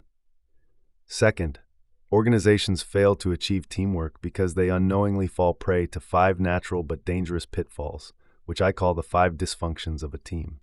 These dysfunctions can be mistakenly interpreted as 5 distinct issues that can be addressed separately. But in reality, they form an interrelated model. Being susceptible to even one of them can be lethal for the success of a team. Let's do a quick overview of each dysfunction. The first dysfunction is an absence of trust among team members. Essentially, this comes from their unwillingness to be vulnerable within the group. Team members who are not genuinely open with one another about their mistakes and weaknesses make it impossible to build a foundation for trust. This failure to build trust is damaging because it sets the tone for the second dysfunction, fear of conflict. Teams that lack trust are incapable of engaging in unfiltered and passionate debate of ideas. Instead, they resort to veiled discussions and guarded comments. A lack of healthy conflict is a problem because it ensures the third dysfunction, lack of commitment. Without having aired their opinions in the course of passionate and open debate, team members rarely, if ever, buy in and commit to decisions, though they may feign agreement during meetings. Because of this lack of real commitment and buy-in, team members develop an avoidance of accountability. The fourth dysfunction. Without committing to a clear plan of action, even the most focused and driven people often hesitate to call their peers on actions and behaviors that seem counterproductive to the good of the team. Failure to hold one another accountable creates an environment where the fifth dysfunction can thrive. Inattention to results occurs when team members put their individual needs, such as ego, career development, or recognition, or even the needs of their divisions above the collective goals of the team. So, like a chain with just one broken link, teamwork deteriorates if even a single dysfunction is allowed to flourish. Another way to understand this model is to take the opposite approach, a positive one, and imagine how members of truly cohesive teams behave. First, they trust one another. Second, they engage in unfiltered conflict around ideas. Third, they commit to decisions and plans of action. Fourth, they hold one another accountable for delivering against those plans. And fifth, they focus on the achievement of collective results. If this sounds simple, it's because it is simple, at least in theory. In practice, however, it is extremely difficult because it requires levels of discipline and persistence that few teams can muster. Before diving into each dysfunction and exploring ways to overcome it, it might be helpful to assess your team and identify where the opportunities for improvement lie. Team assessment. What follows is a straightforward diagnostic tool to help you evaluate your team's susceptibility to the 5 dysfunctions. You may want to have all members of your team consider these questions and then discuss the results together. I'm going to read 15 statements. As you listen, think about how each one applies to your team. You can rate each one as usually, sometimes, or rarely. It is important to evaluate the statements honestly and without overthinking your answers. Let's begin. Statement 1. Team members are passionate and unguarded in their discussion of issues. Is this usually, sometimes, or rarely true for your team? Statement 2. Team members call out one another's deficiencies or unproductive behaviors. Statement 3. Team members know what their peers are working on and how they contribute to the collective good of the team. Statement 4. Team members quickly and genuinely apologize to one another when they say or do something inappropriate or possibly damaging to the team. Statement 5. Team members willingly make sacrifices in their departments or areas of expertise for the good of the team. Statement 6. Team members openly admit their weaknesses and mistakes. Statement 7. Team meetings are compelling and not boring. Statement 8. Team members leave meetings confident that their peers are completely committed to the decisions that were agreed on, even if there was initial disagreement. Statement 9. Morale is significantly affected by the failure to achieve team goals. Statement 10. During team meetings, the most important and difficult issues are put on the table to be resolved. Statement 11. Team members are deeply concerned about the prospect of letting down their peers. Statement 12. Team members know about one another's personal lives and are comfortable discussing them. Statement 13. Team members end discussions with clear and specific resolutions and calls to action. Statement 14. Team members challenge one another about their plans and approaches. Statement 15. Team members are slow to seek credit for their own contributions, but quick to point out those of others. Now let's look at how to score this. For each statement you rated as usually, give yourself 3 points. For sometimes, give yourself 2 points. And for rarely, give yourself 1 point. The assessment is divided into 5 sections, each corresponding to one of the dysfunctions. For absence of trust, add your scores for statements 4, 6, and 12. A score of 8 or 9 is a good sign that trust is not a problem. A score of 6 or 7 indicates that trust is a moderate issue. A score of 3 to 5 suggests that trust is a significant problem. For fear of conflict, add your scores for statements 1, 7, and 10. Again, 8 or 9 is good, 6 or 7 is moderate, and 3 to 5 suggests a significant problem. For lack of commitment, add your scores for statements 8, 13, and 14. An 8 or 9 is good, 6 or 7 is moderate, and 3 to 5 is a significant problem. For avoidance of accountability, add your scores for statements 2, 11, and 15. Once more, 8 or 9 is good, 6 or 7 is moderate, and 3 to 5 suggests a significant problem. Finally, for inattention to results, add your scores for statements 3, 5, and 9. A score of 8 or 9 is a sign of a healthy team, 6 or 7 is moderate, and 3 to 5 suggests this is a significant problem. Now, let's explore each of the 5 dysfunctions in more detail. Understanding and overcoming the 5 dysfunctions. Dysfunction 1, absence of trust. Trust lies at the heart of a functioning, cohesive team. Without it, teamwork is all but impossible. Unfortunately, the word trust is used and misused so often that it has lost some of its impact. So it's important to be very specific about what is meant by trust. In the context of building a team, trust is the confidence among team members that their peers' intentions are good and that there is no reason to be protective or careful around the group. In essence, teammates must get comfortable being vulnerable with one another. This is different from a more standard definition of trust, which centers on predicting a person's behavior based on past experience. For instance, you might trust that a teammate will produce high-quality work because they have always done so in the past. As desirable as this is, it is not enough to represent the kind of trust characteristic of a great team. It requires team members to make themselves vulnerable, confident that their vulnerabilities will not be used against them. The vulnerabilities I'm referring to include weaknesses, skill deficiencies, interpersonal shortcomings, mistakes, and requests for help. As soft as this might sound, it is only when team members are truly comfortable being exposed to one another that they begin to act without concern for protecting themselves. As a result, they can focus their energy completely on the job at hand, rather than on being strategically disingenuous or political. Achieving vulnerability-based trust is difficult because most successful people learn to be competitive with their peers and protective of their reputations. It is a challenge for them to turn those instincts off for the good of a team, but that is exactly what is required. The costs of failing to do this are great. Teams that lack trust waste inordinate amounts of time and energy managing their behaviors and interactions. They tend to dread meetings and are reluctant to take risks in asking for or offering assistance. As a result, morale on distrusting teams is usually low, and unwanted turnover is high. Let's review the behaviors of teams with an absence of trust. They conceal their weaknesses and mistakes from one another. They hesitate to ask for help or provide constructive feedback. They hesitate to offer help outside their own areas of responsibility. They jump to conclusions about the intentions of others without clarifying them. They fail to recognize and tap into one another's skills. They waste time managing their behaviors for effect.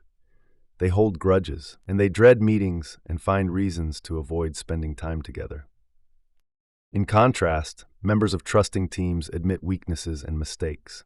They ask for help. They accept questions and input about their areas of responsibility.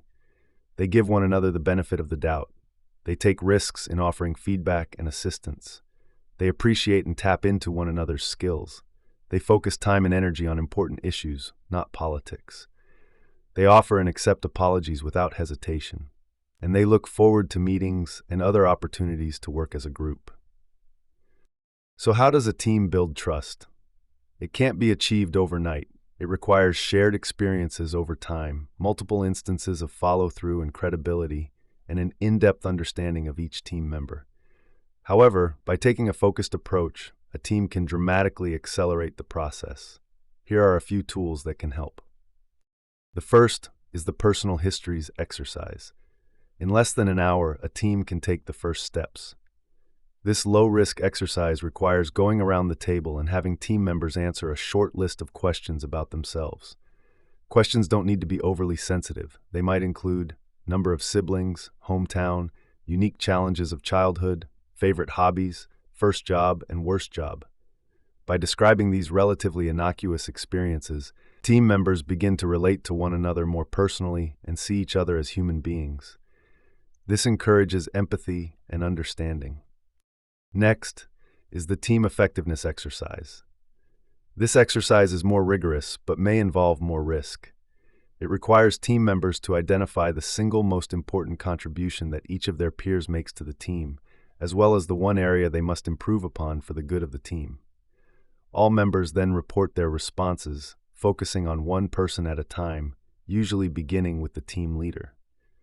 While this may seem intrusive, it's remarkable how manageable it can be and how much useful information can be extracted in about an hour.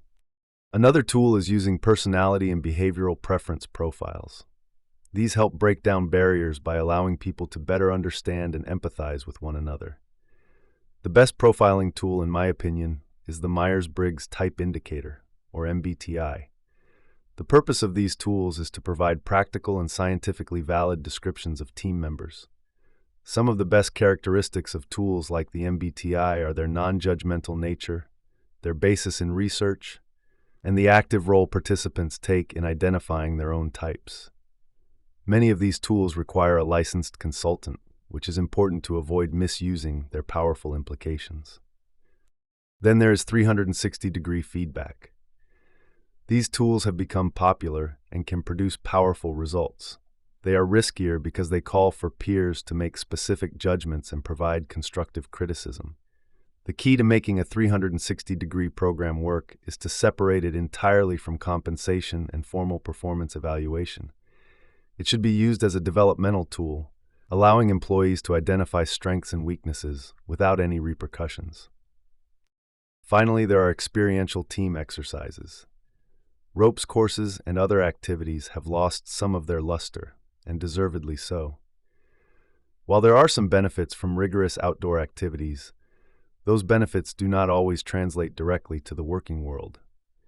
That being said, they can be valuable tools for enhancing teamwork as long as they are layered upon more fundamental processes.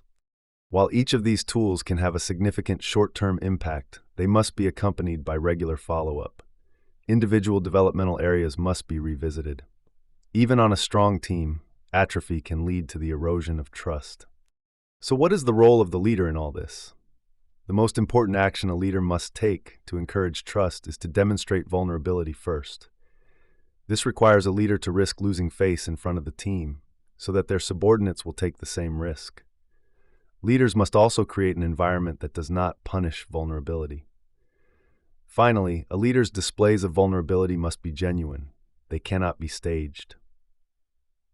This brings us to the connection to the second dysfunction.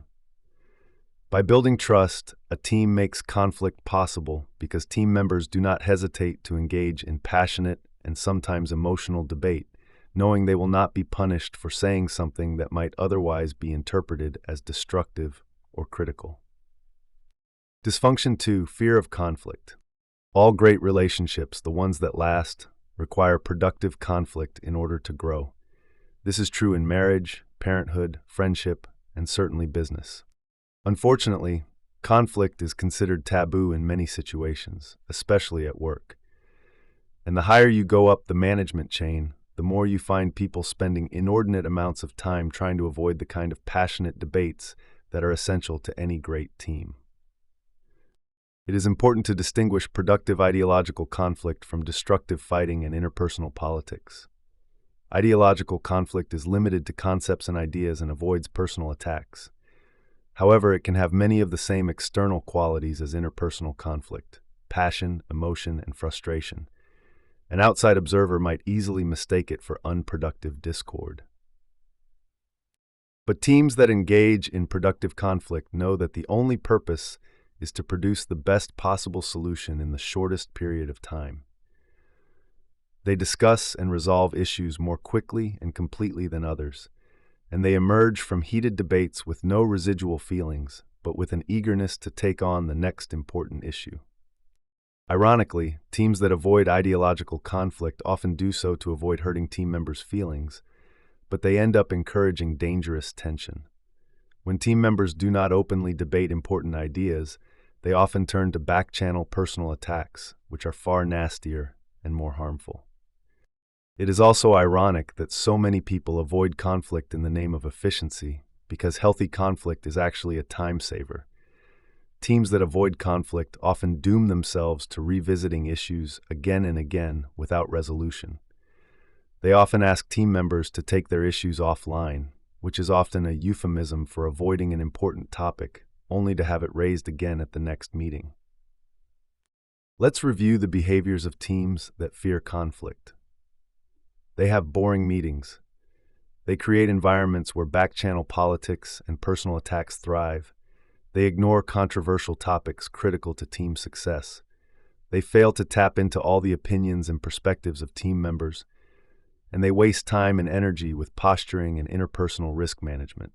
In contrast, teams that engage in conflict have lively, interesting meetings. They extract and exploit the ideas of all team members. They solve real problems quickly. They minimize politics. And they put critical topics on the table for discussion. So how does a team develop the willingness to engage in healthy conflict? The first step is acknowledging that conflict is productive. As long as some team members believe conflict is unnecessary, there is little chance it will occur.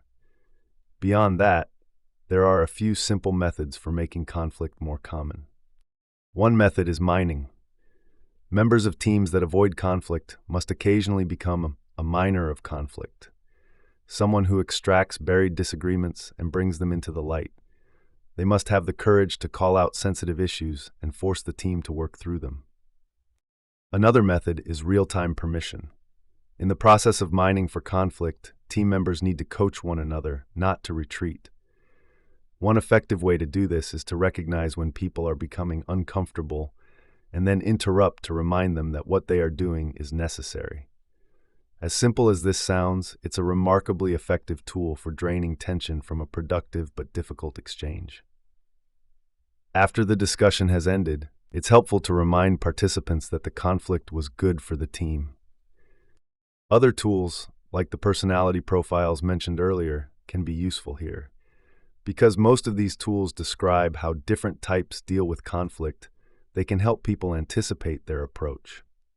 Another tool that specifically relates to conflict is the Thomas Kilmann Conflict Mode Instrument, or TKI.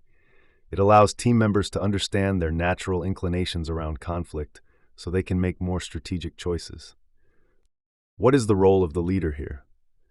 One of the most difficult challenges for a leader is the desire to protect members from harm. This leads to premature interruption of disagreements and prevents team members from developing coping skills themselves. It is key that leaders demonstrate restraint when their people engage in conflict and allow resolution to occur naturally, as messy as it can sometimes be. Finally, a leader's ability to personally model appropriate conflict behavior is essential. By avoiding conflict, a team leader will encourage this dysfunction to thrive.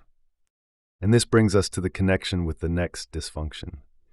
By engaging in productive conflict and tapping into everyone's perspectives, a team can confidently commit and buy into a decision, knowing they have benefited from everyone's ideas. Dysfunction 3, lack of commitment. In the context of a team, commitment is a function of two things: clarity and buy-in. Great teams make clear and timely decisions and move forward with complete buy-in from every member, even those who voted against the decision. They leave meetings confident that no one is quietly harboring doubts. The two greatest causes of a lack of commitment are the desire for consensus and the need for certainty. First, consensus. Great teams understand the danger of seeking consensus and find ways to achieve buy-in even when complete agreement is impossible. They understand that reasonable human beings don't need to get their way to support a decision, but only need to know their opinions have been heard and considered. Great teams ensure that everyone's ideas are genuinely considered, which creates a willingness to rally around whatever decision is ultimately made. And when an impasse occurs, the leader of the team is allowed to make the call. Second, certainty. Great teams pride themselves on being able to unite behind decisions and commit to clear courses of action, even when there is little assurance about whether the decision is correct. They understand the old military axiom that a decision is better than no decision.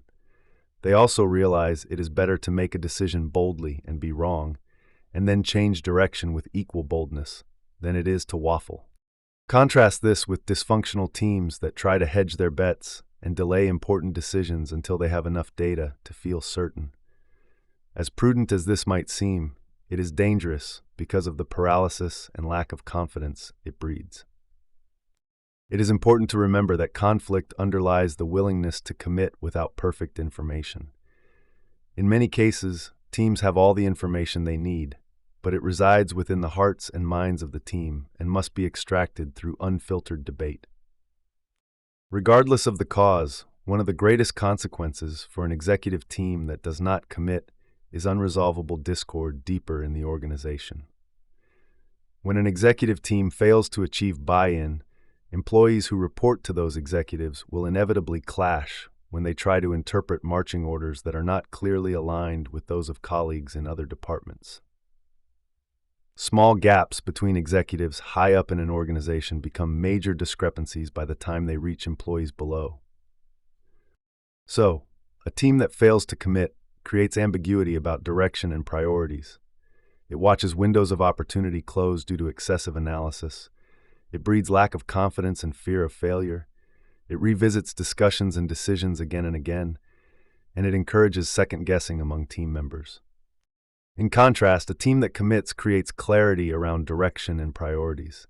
It aligns the entire team around common objectives. It develops an ability to learn from mistakes. It takes advantage of opportunities before competitors do. It moves forward without hesitation, and it changes direction without hesitation or guilt. How does a team ensure commitment? By taking specific steps to maximize clarity and achieve buy-in. Here are a few simple but effective tools. First, cascading messaging. This discipline takes just a few minutes and is absolutely free. At the end of a staff meeting, a team should explicitly review the key decisions made and agree on what needs to be communicated to employees. What often happens is that members realize they are not all on the same page and need to clarify specific outcomes. They become clear on which decisions should remain confidential and which must be communicated quickly. By leaving meetings clearly aligned, leaders send a powerful and welcomed message to employees. Next, deadlines. As simple as it seems, one of the best tools for ensuring commitment is the use of clear deadlines and honoring those dates with discipline. The worst enemy of a team susceptible to this dysfunction is ambiguity, and timing is one of the most critical factors. Then there's contingency and worst-case scenario analysis. A team that struggles with commitment can overcome this by briefly discussing contingency plans or clarifying the worst-case scenario. This usually allows them to reduce their fears by realizing that the costs of an incorrect decision are survivable and far less damaging than they had imagined. Finally, there is low-risk exposure therapy. This is a relevant exercise for a commitment-phobic team. When teams force themselves to make decisions after substantial discussion but little analysis, they usually realize the quality of the decision was better than they expected. This is not to say that research and analysis are unimportant, but that teams with this dysfunction tend to overvalue them. So what is the role of the leader in commitment? More than any other member, the leader must be comfortable with the prospect of making a decision that turns out to be wrong. The leader must be constantly pushing the group for closure around issues and adherence to schedules. What the leader cannot do is place too high a premium on certainty or consensus, and the connection to the next dysfunction. In order for teammates to call each other on their behaviors and actions, they must have a clear sense of what is expected. Even the most ardent believers in accountability usually balk at having to hold someone accountable for something that was never bought into or made clear in the first place. Dysfunction 4: avoidance of accountability. Accountability is a buzzword that has lost much of its meaning. In the context of teamwork, however, it refers specifically to the willingness of team members to call their peers on performance or behaviors that might hurt the team. The essence of this dysfunction is the unwillingness of team members to tolerate the interpersonal discomfort that accompanies calling a peer on their behavior and the general tendency to avoid difficult conversations. Members of great teams overcome these natural inclinations, opting instead to enter the danger with one another. Of course, this is easier said than done.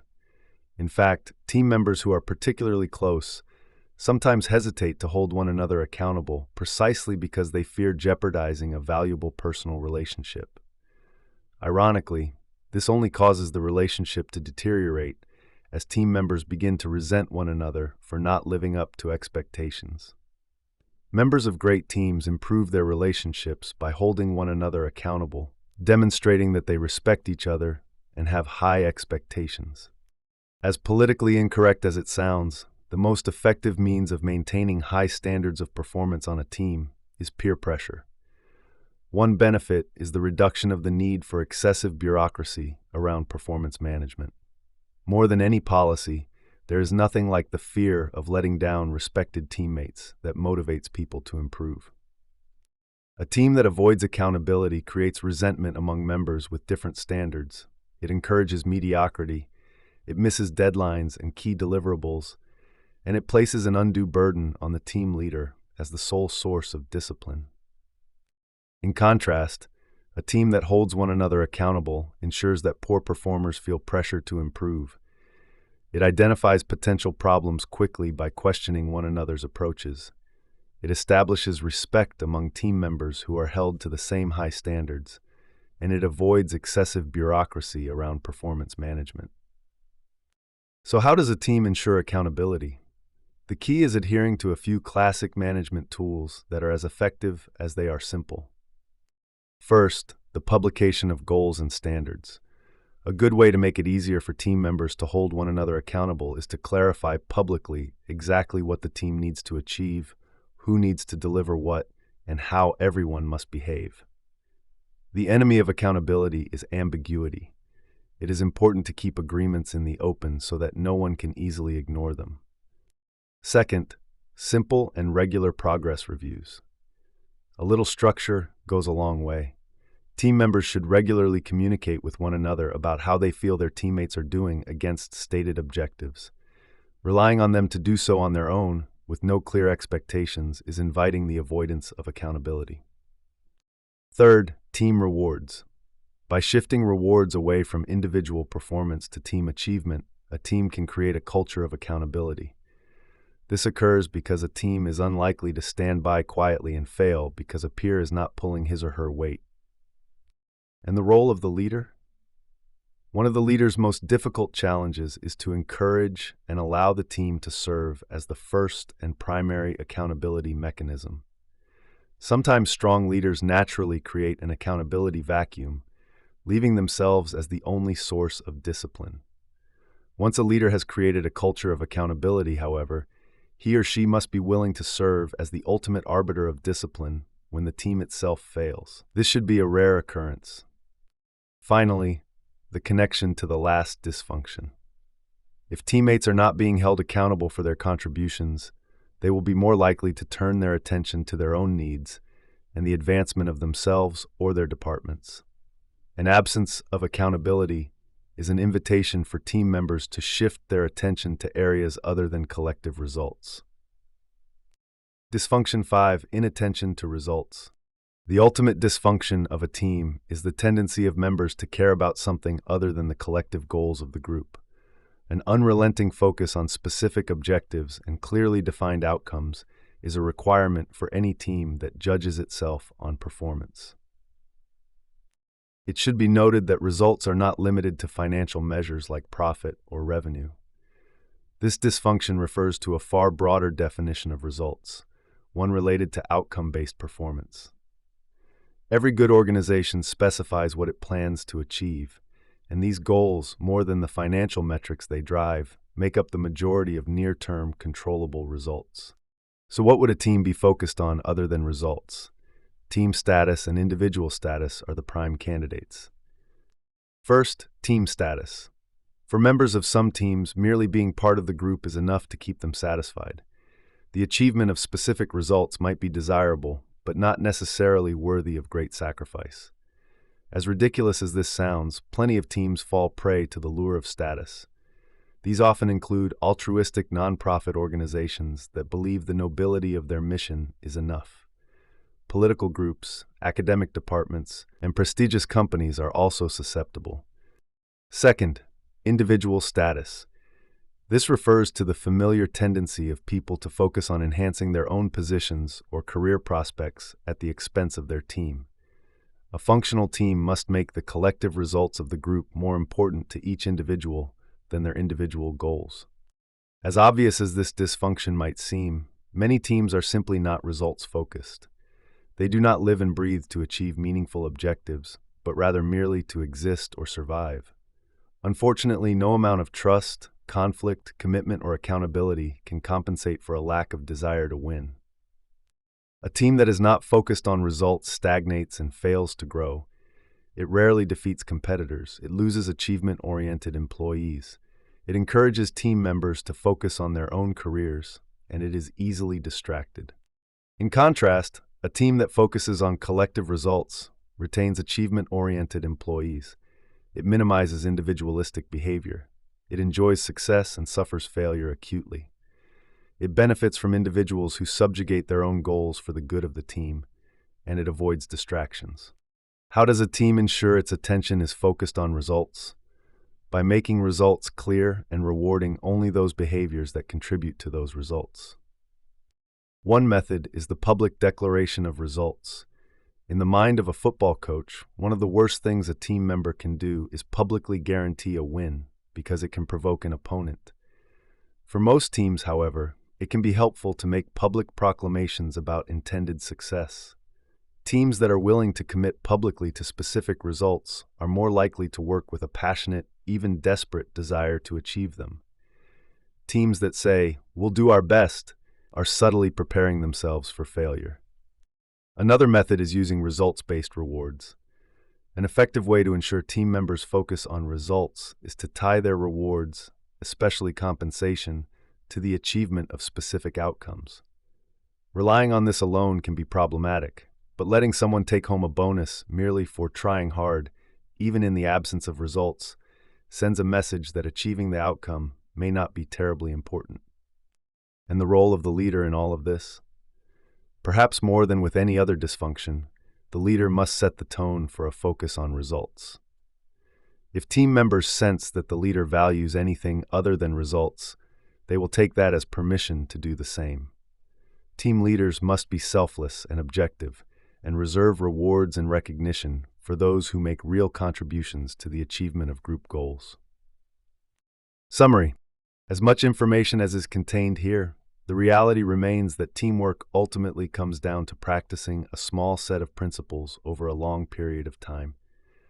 Success is not a matter of mastering subtle, sophisticated theory, but rather of embracing common sense with uncommon levels of discipline and persistence. Ironically, teams succeed because they are exceedingly human.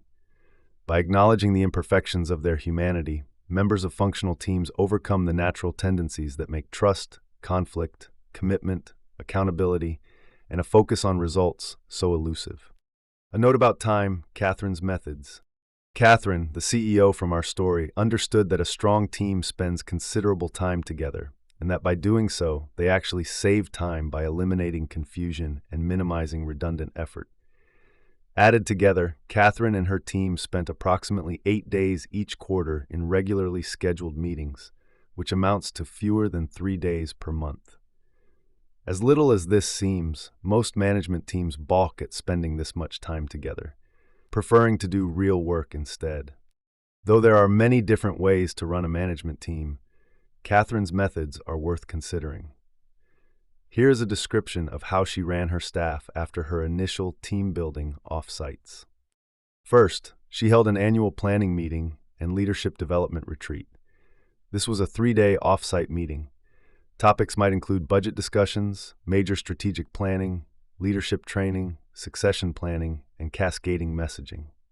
Second, she held quarterly staff meetings. These were 2-day off-site meetings. Topics might include major goal reviews, financial reviews, strategic discussions, employee performance discussions, key issue resolution, team development, and cascading messages. Third, she held weekly staff meetings. These were 2-hour on-site meetings. Topics might include key activity review, goal progress, sales review, customer review, tactical issue resolution, and cascading messages. Finally, she held ad hoc topical meetings. These were 2-hour on-site meetings to discuss strategic issues that could not be adequately discussed during the regular weekly meetings. A special tribute to teamwork. As I was nearing the completion of this book, the horrible events of September 11, 2001 occurred. Amid the unfathomable tragedy and the amazing triumph of the country's response, a powerful and inspiring example of teamwork emerged, one that must be acknowledged here.